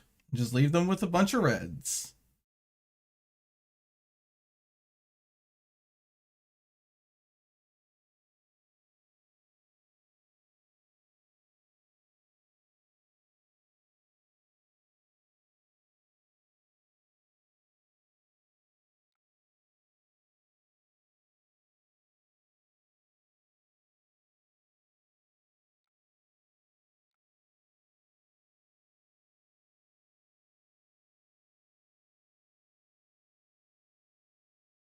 Right, we didn't draw the reduces, so it didn't really matter.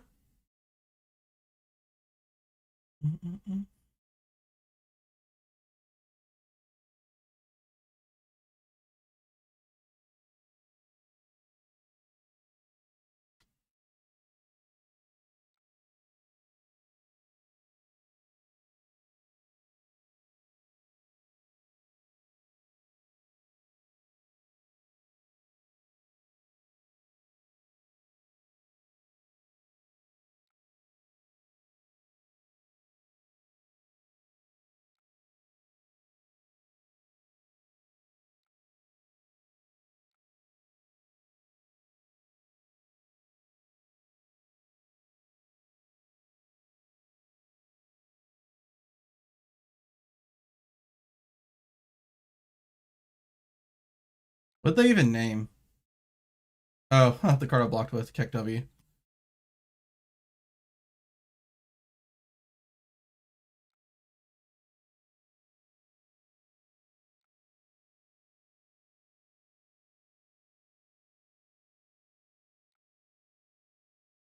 No blocks.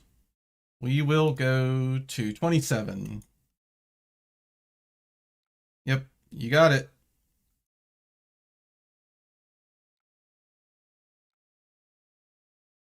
This is like the most transparent succumb to temptation ever, by the way.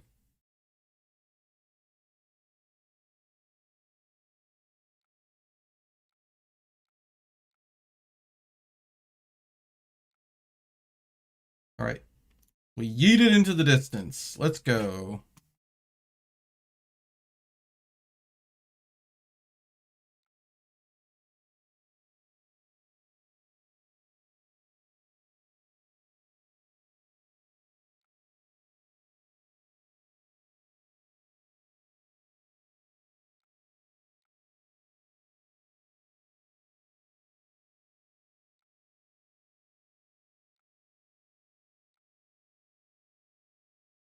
Hey, we'll just take the good card.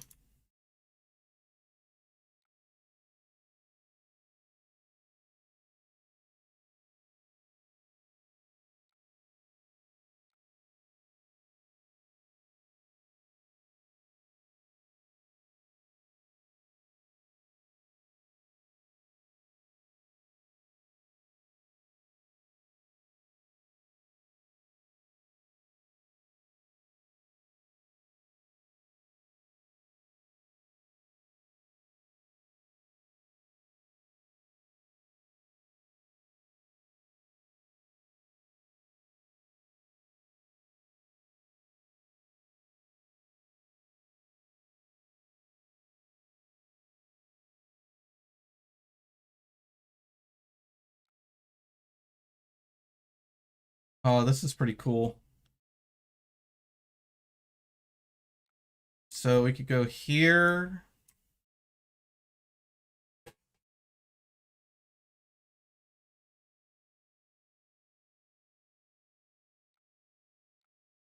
Then we can get this one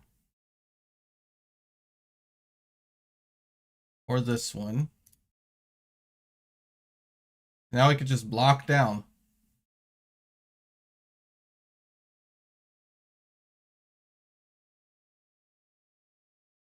I know it doesn't matter, but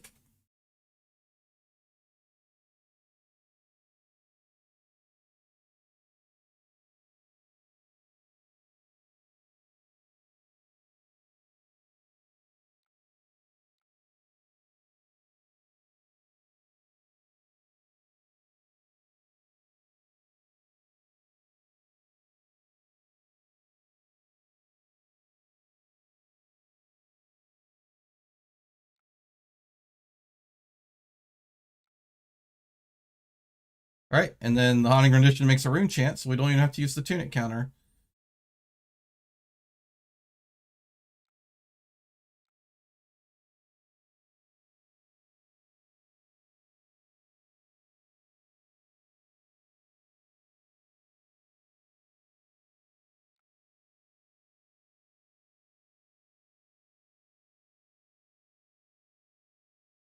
And if he leads us with the destruction, which he won't.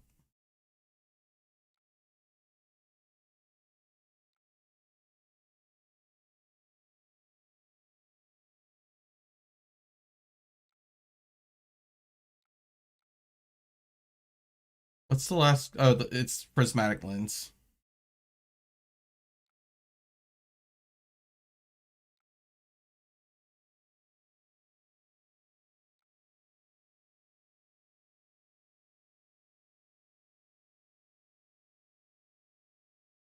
All right, this game's over. I'm surprised they haven't conceded. They're making us struggle it out, though.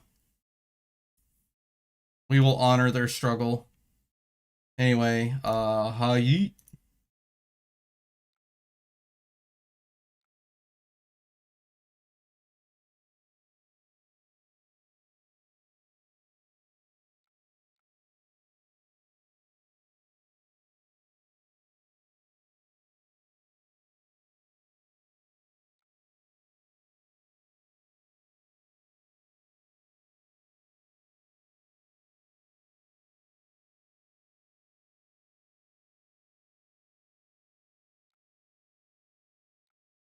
Oh, come on.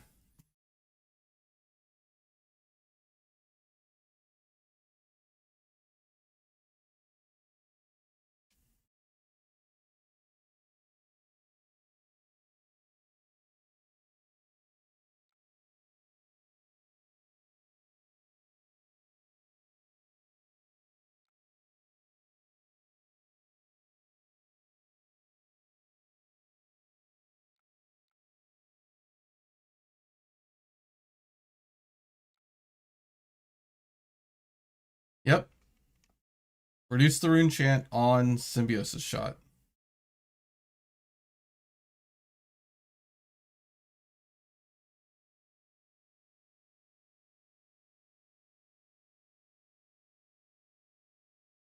This game feels like it's lasted forever, but it's only been 30 minutes.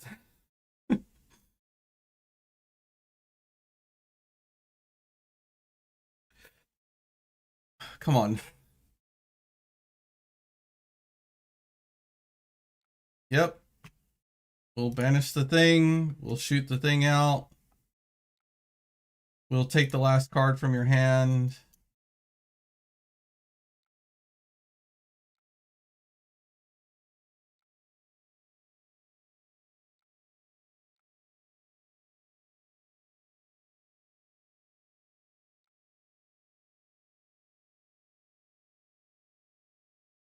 This guy's a savage for dragging this out. Yeah. Yeah.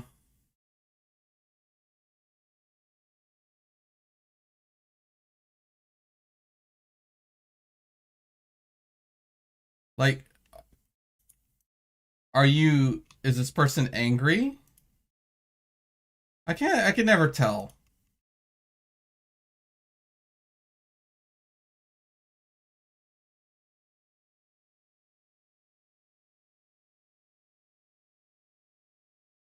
I'm gonna invite them to chat and see if they enable chat.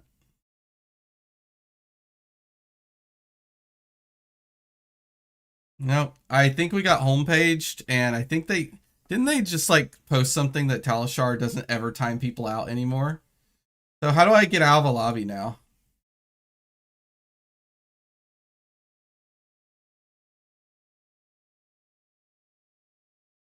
Let's see.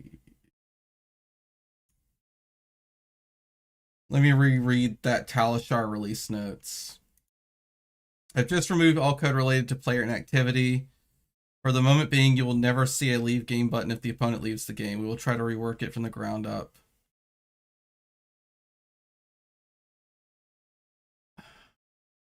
I think they homepaged us. Like, I feel like there's a point where you need to report a player for like maliciously wasting your time. And I think this player got really close to that. Like, especially considering that you can't. Like, see, now if I want to go look at stats, the stats are messed up. Sure. This is just so rude. Like, this game went 33 minutes over 9 turns. I don't really care that much. Let's see.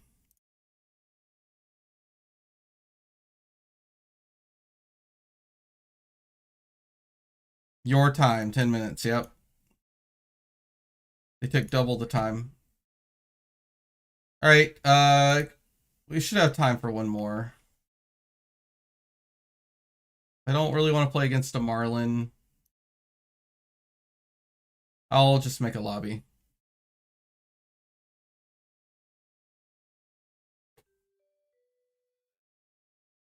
Alright. Tough nut, huh?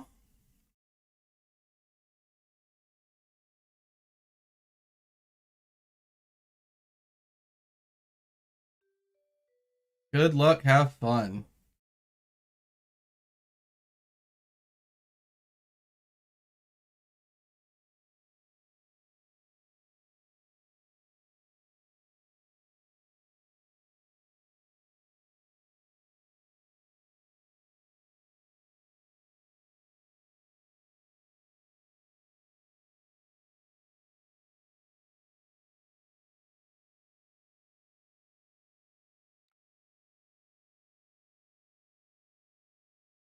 Um,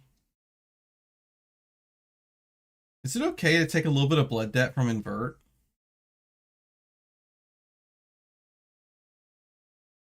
Probably not. So let's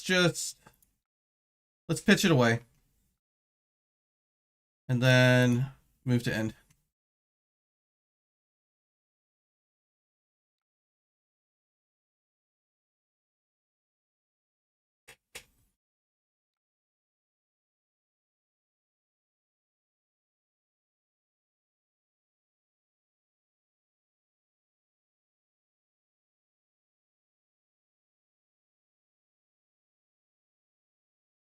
Yeah.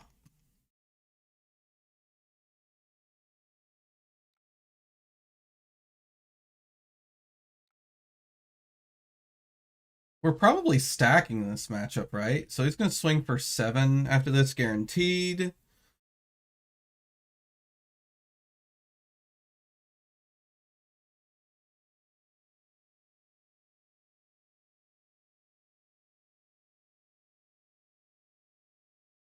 Are we stacking this matchup?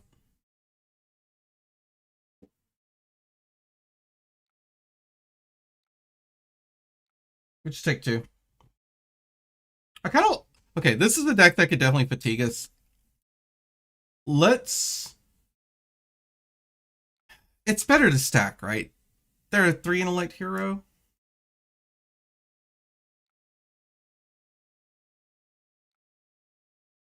No, let's tempo.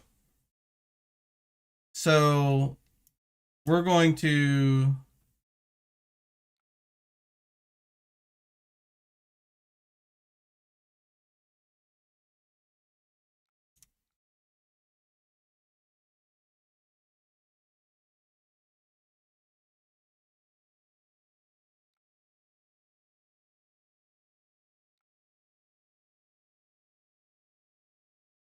manually fix the result in Fabry. I suppose we could. Like, it's really not that big of a deal. Why do you have playable inventory for what kind of matchup? Honestly, it's gonna be every matchup soon, but against you have to have it for Prism, or Prism's just unwinnable.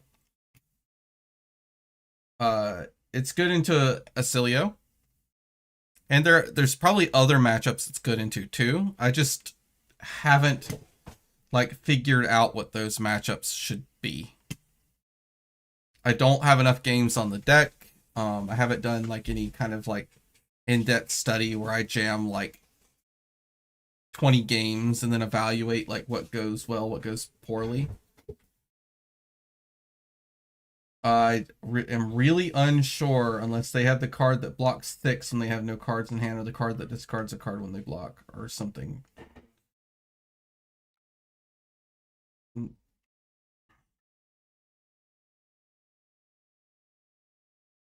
I suppose that's a play you can make.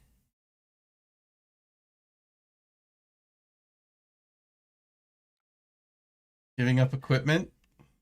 Cover 1 rune chant. Hmm.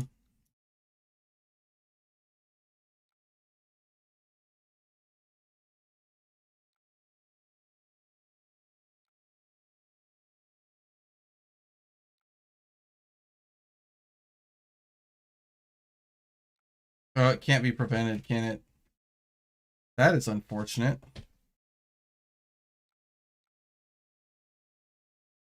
That's okay. We'll just use our tunic counter.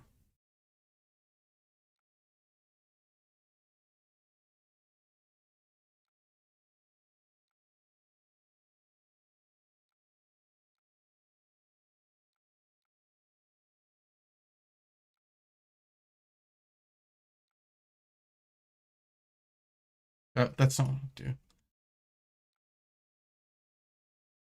That's what I want to do.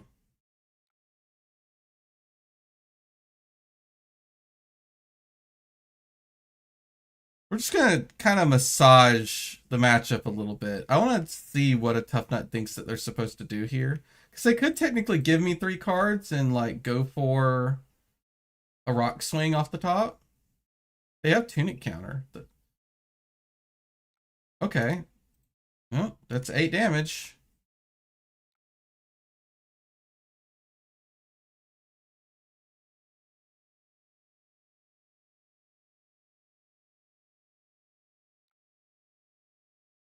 Okay. I mean, this makes sense, right?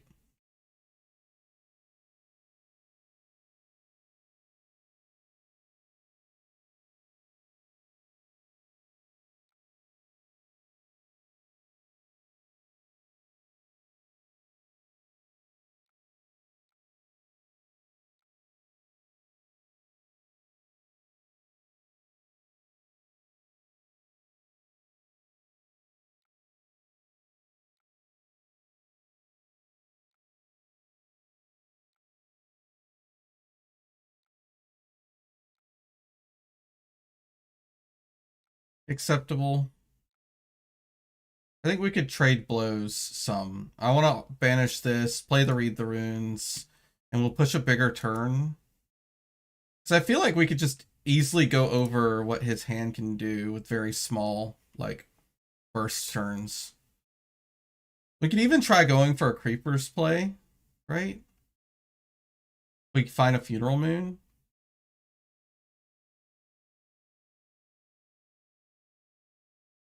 If he doesn't find go again, like, it's just really good to pass into him too. Like, can't if we call him on a 3-card hand, we possibly like help him, right? We could help him.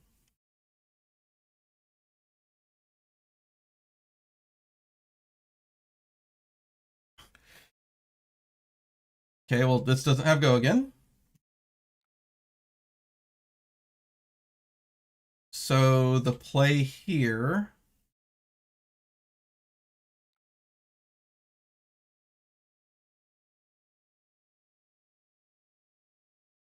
is probably to just sink this and throw the widespread destruction.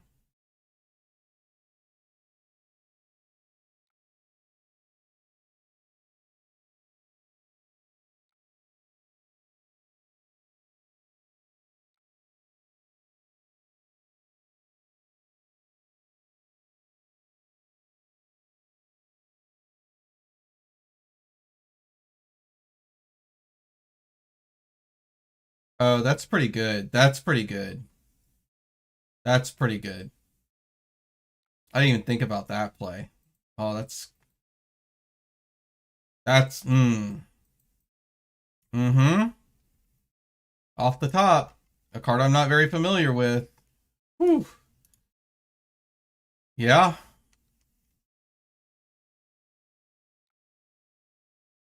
We're just lucky that it wasn't a 6 or more, or that would have been like game ending. This is already not great.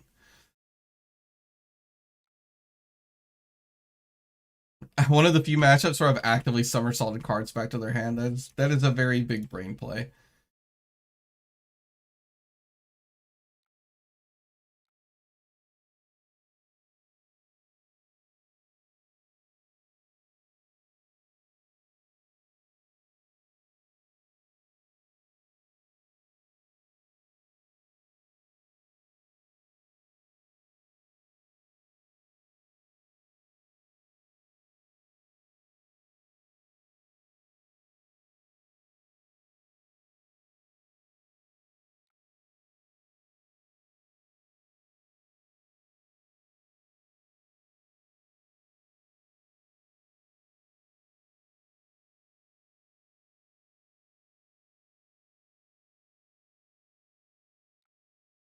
I'm confused.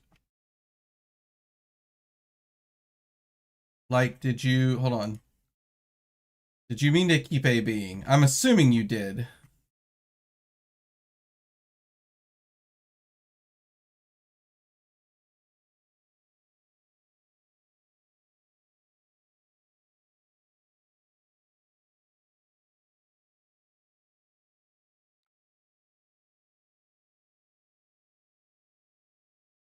Like, I'm still gonna call the card out of your hand.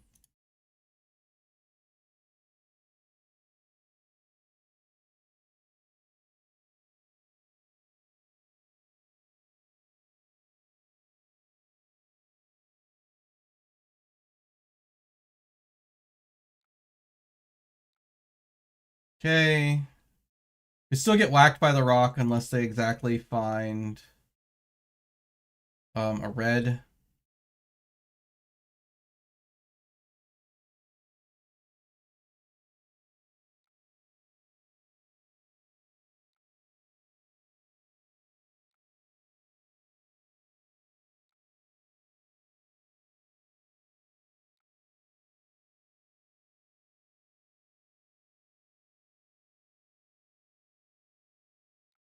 I think we should just block 7 here.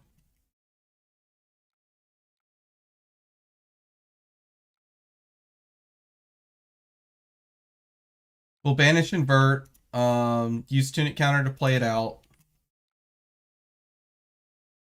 Because we can do them to arcane. And then we'll arsenal the blue reduce.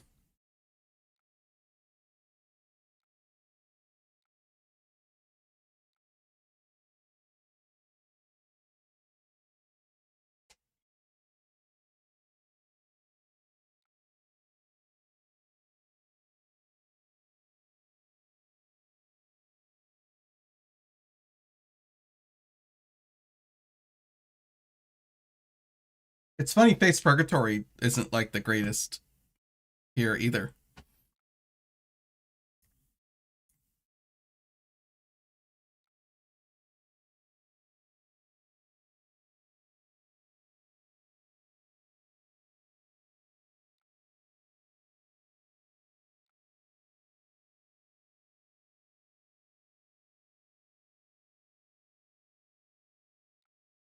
All right, so they're just throwing a raw 6 at us.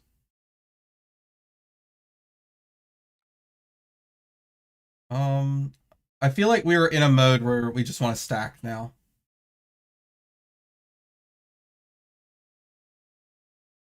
Yep. We're just going to banish the machinations, and we're going to start stacking.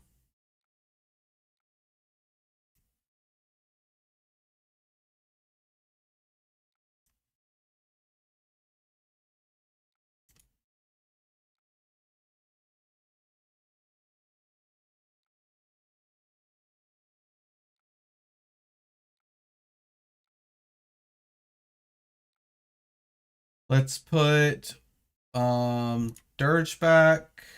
Dirge, read the runes. We'll just do all our rune chant generators.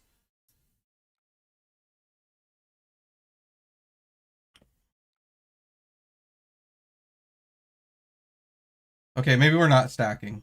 Call for backup could be pretty lit.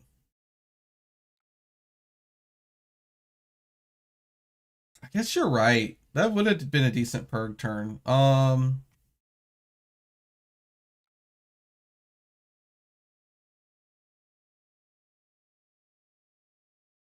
It's like the one opportunity we had to maybe do it. Did we have a non-attack action? Yeah, we did because we had the thing. Okay. We're just gonna take the best ones.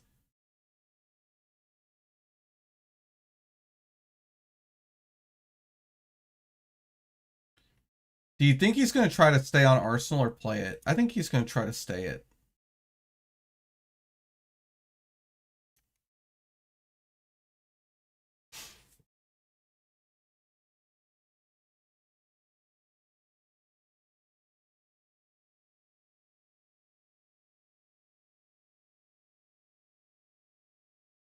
We're gonna probably sink this dirge. Or block with it.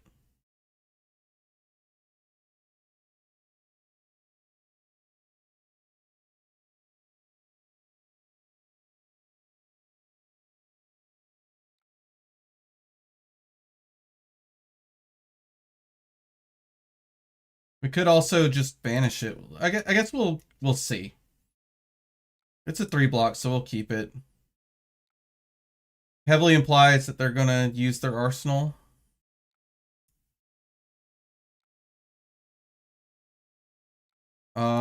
Okay, they're not.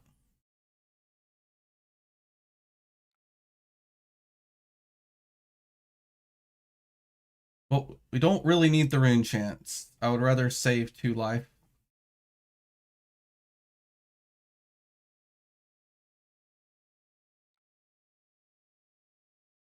It is actually impossible for them to protect their arsenal now.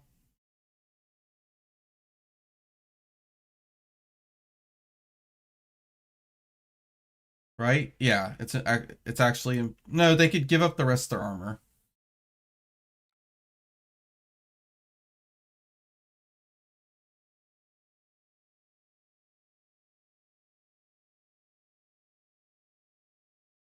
I feel like the tempoing's going okay.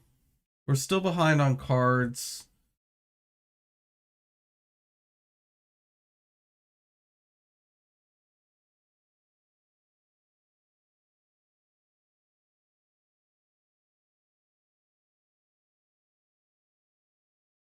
So they protect their arsenal if they give up the rest of their equipment. Or, I guess, flesh bag. Okay. So what did they have? This is like a card that they intentionally kept. Oh, it's just a tough smash up, sure.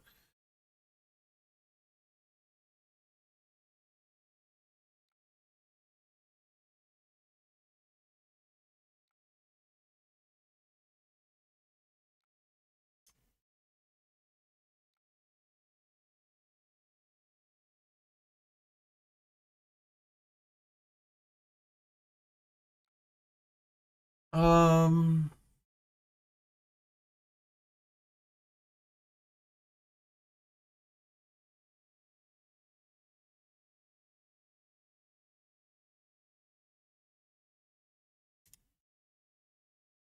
we don't have a funeral moon in here. I think we just play it like this.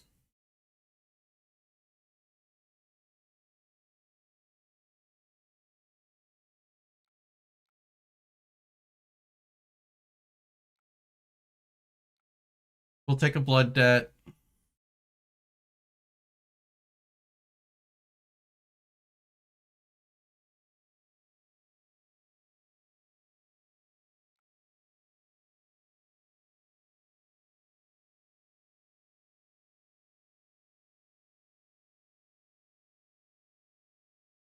Do we want to use this now? No, probably not.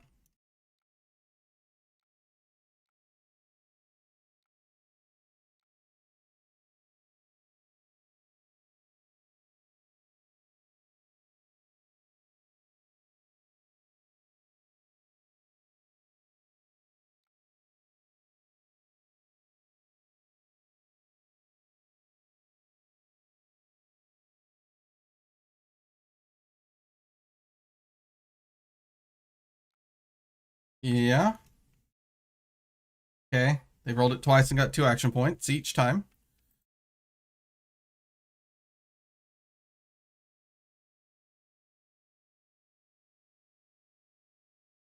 There is definitely an opportunity to cull here. Oh, not really.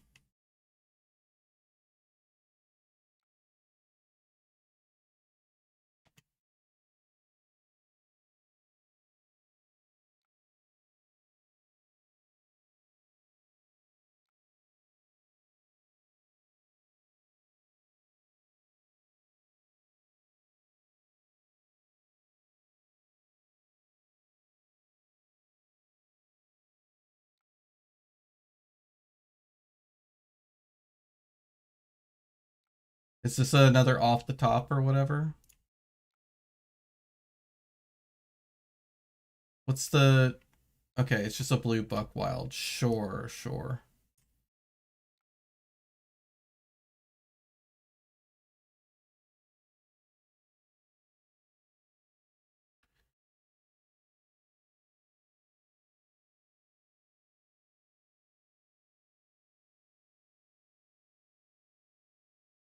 God, I don't want to play this deep recesses now. We have so many rune chants, but we don't have a funeral moon, so we're gonna have to sit and take blood debt off of this.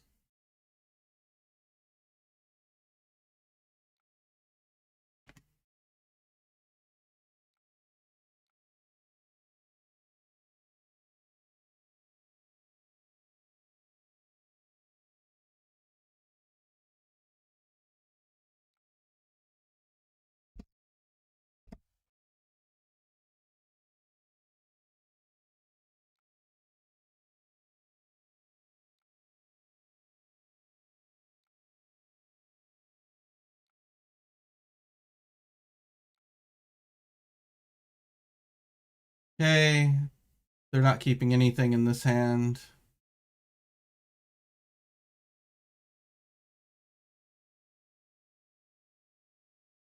So they're always leaking 6 here, like no matter what.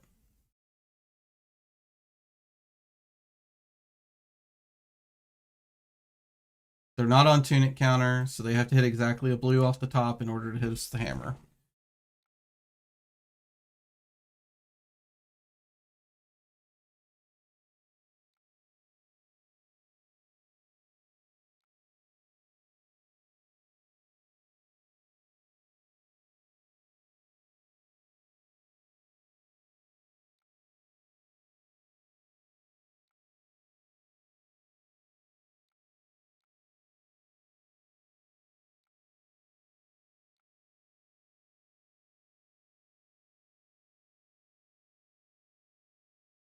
Yeah, deep recesses is pretty bad here without a funeral moon.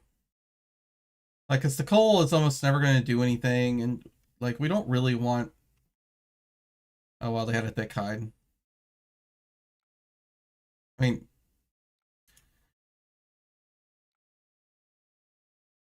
makes sense.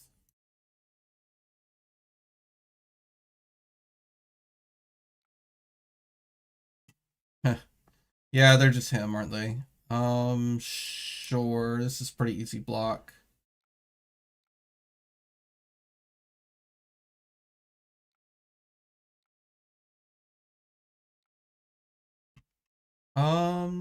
Yeah, kind of okay. It doesn't really matter. I'm probably playing this Ripple, right?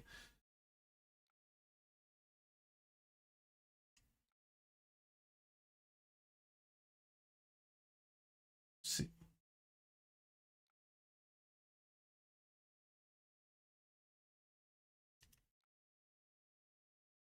Actually, I think I'm gonna put it back into the deck.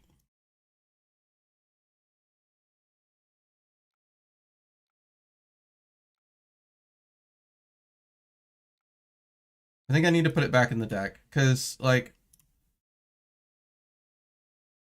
we've only blocked with one call for backup still. We only have kind of need to get call for backups back.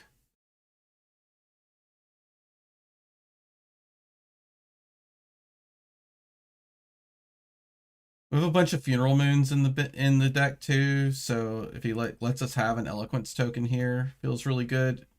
He's not going to, and he's got a toughness. Unless he's got a handful of 2 blocks.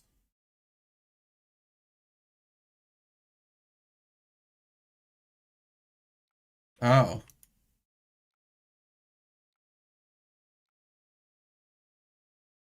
Huh.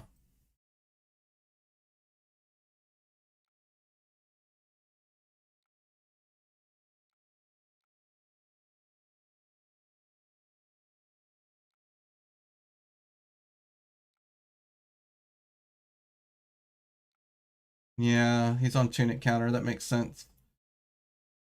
Um,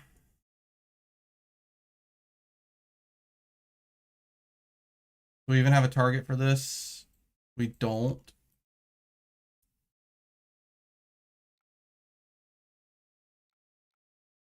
Where are all our call for backups at?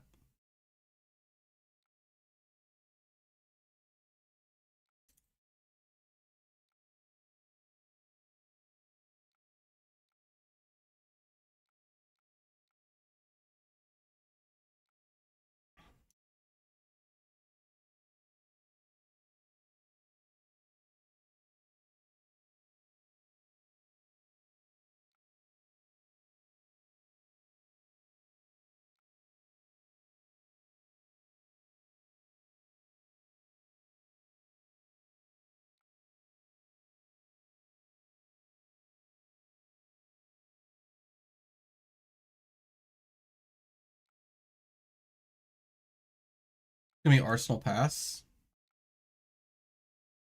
Could be the Song of Sinew as well. Yeah. Pretty good.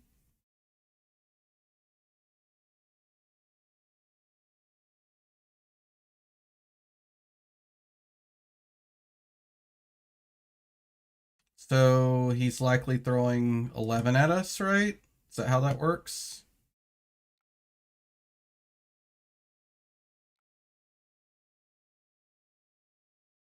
Oh wow, I guess he didn't. What did he find?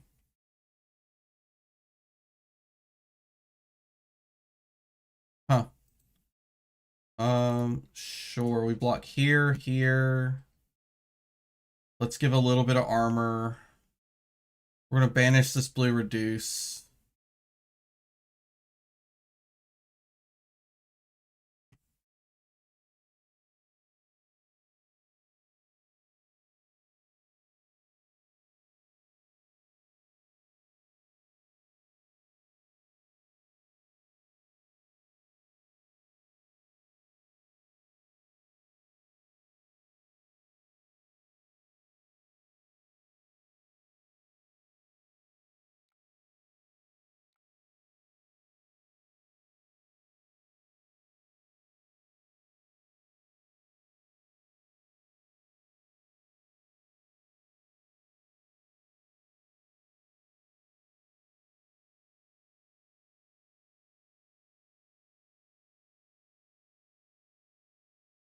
How much go again does he have left? There's 3 Buckwilds there.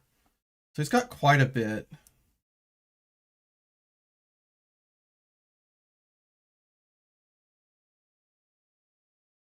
I think I'd rather play this reduce and take a blood debt rather than waste the reduce and waste the dirge.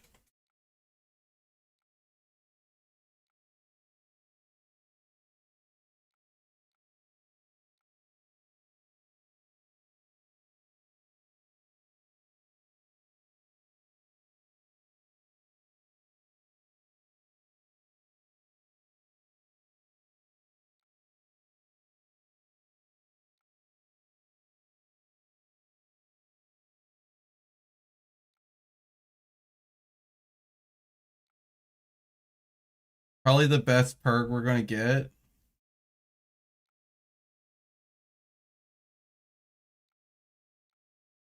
Let's eat this card.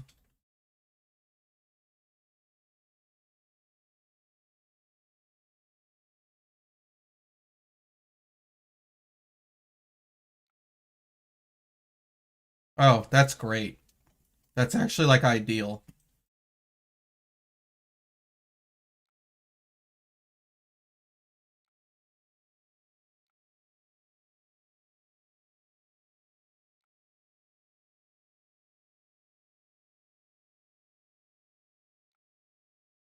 So we'll banish the invert.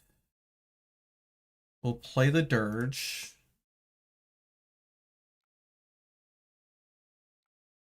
We'll use the tunic counter.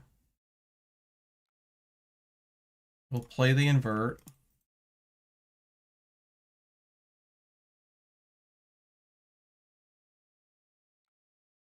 Then we will zap him.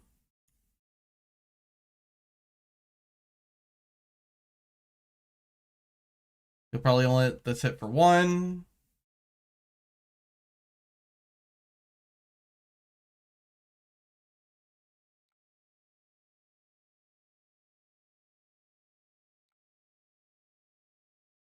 We'll play the remembrance.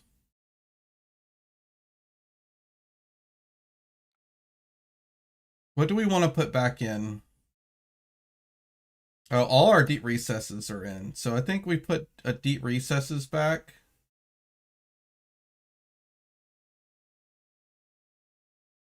Actually, I don't even know if we bother with the call for backups until it's all 3. I think we do this.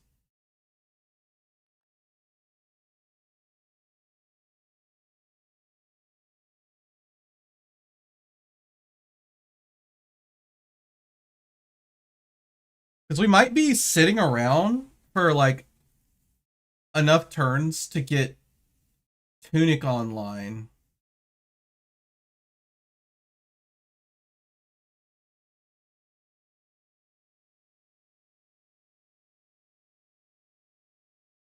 And make a play with like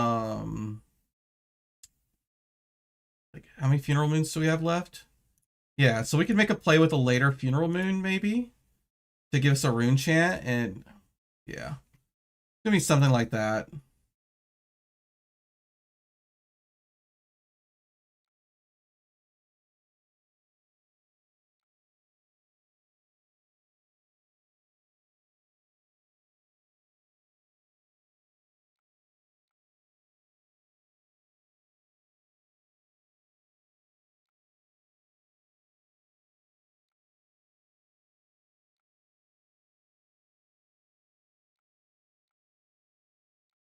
I feel like I should have just stacked him to begin with, honestly.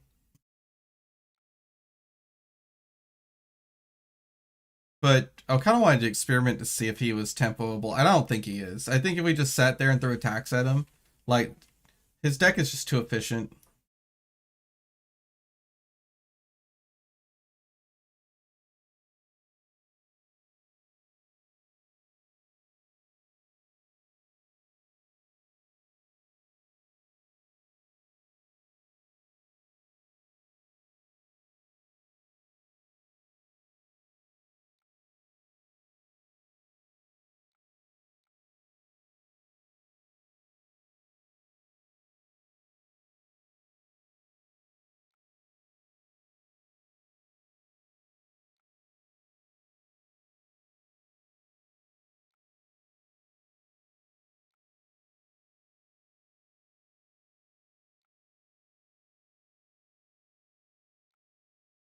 Right? No real reason not to give armor.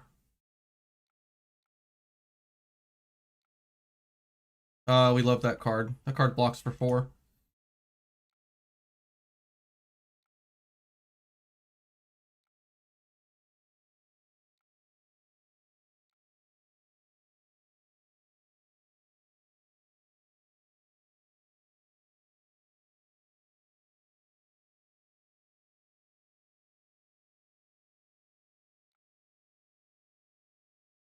Nope. And we will put the Deep Recesses back in the deck. We'll play the Reed.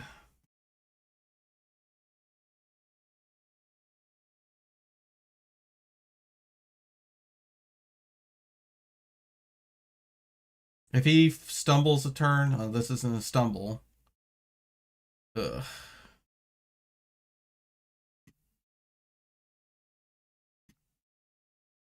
I mean, it's not a great turn, but like he's still gonna swing for 7, like guaranteed.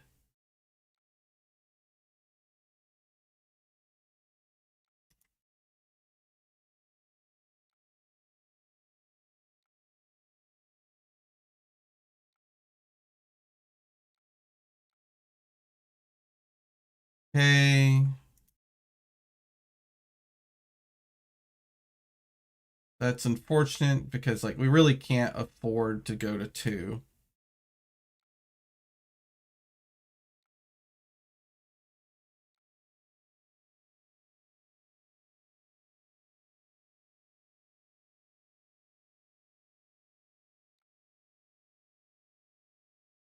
Come on, man. 3 in a row.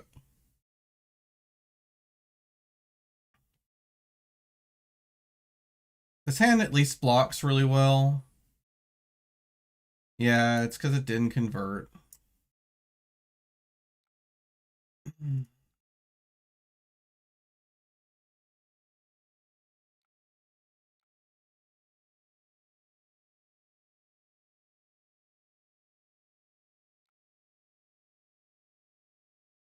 So we're at 24 damage.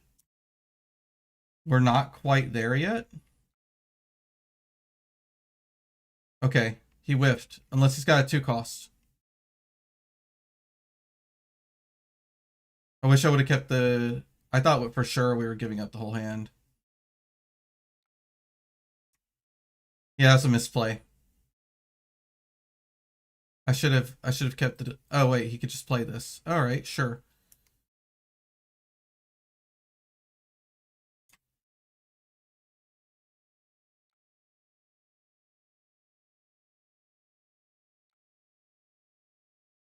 Okay, so we're at 20. Can we get there?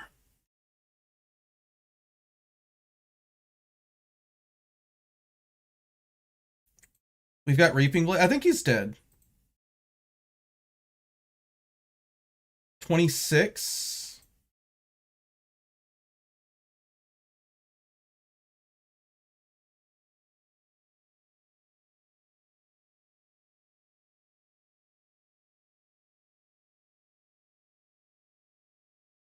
Yeah, I think we're good.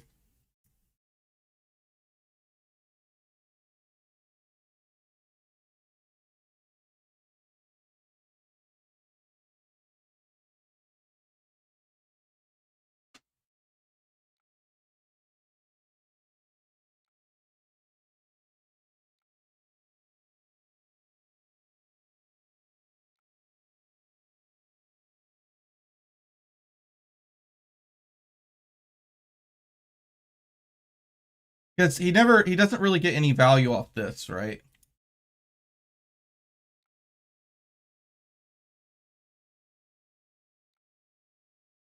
Oh, that's a yellow.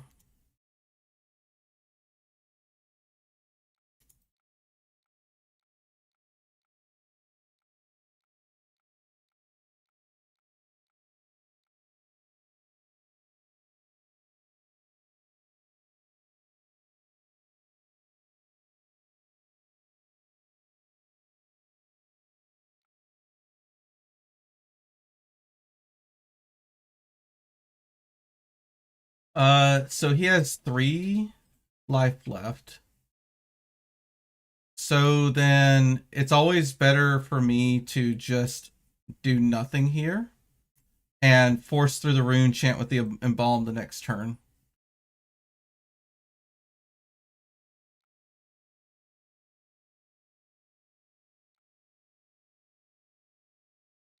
Because yeah, he can actually block the Reaping Blade.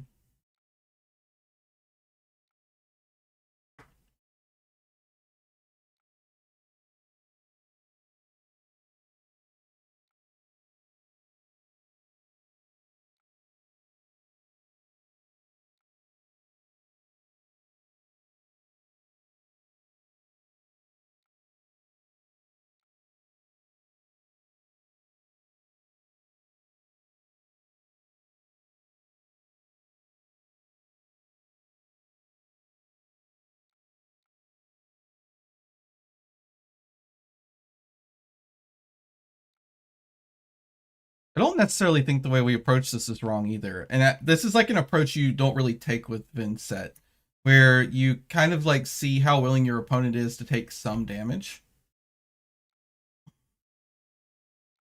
So now we just play this, we pay the life, and they're dead.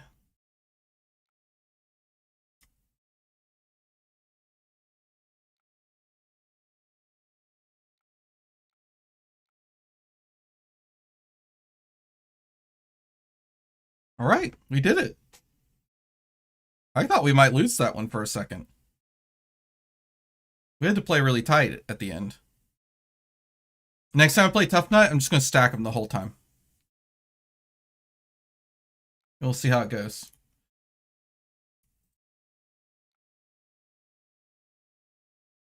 All right, I thought that was a pretty good game.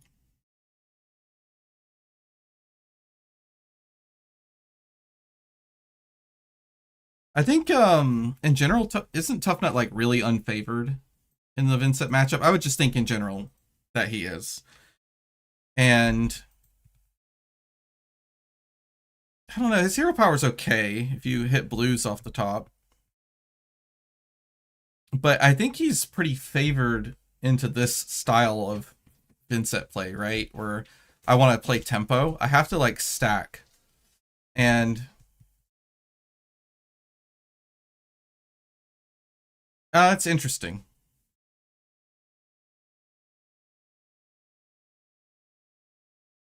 Yeah, I'm not 100% sure what my takeaway is from this game. Anyway, here, let me give you guys the list. I'm probably going to write an article about it too. I don't think it's complete. But I think it's good. And it's definitely interesting. It's definitely like something you could surprise people with. I've got a very good win rate with this deck. It could partly be surprised, but it does have some really cool stuff it does in the meta. Like 3 invert existences are just so strong in a meta that has a lot of like Marios and Victors, and if you have gravies in your locals, dude, invert existence against gravy is messed up.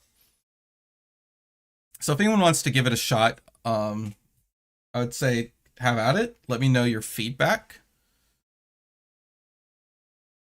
And yeah. All right, that's it for me. Everyone, I want you to have a great weekend.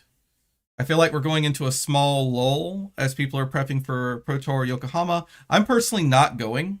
I have a lot of friends and teammates who are going. I'll probably be helping them prep, but it'll be a nice chill thing for me. I plan on joining some watch parties in Discord, so people who are hanging around I'll be in some Discord channel or another watching people play at Yokohama. Anyway, have a good night, everyone. I will see you later. Maybe Monday. Maybe we'll get Damien to stream. Peace.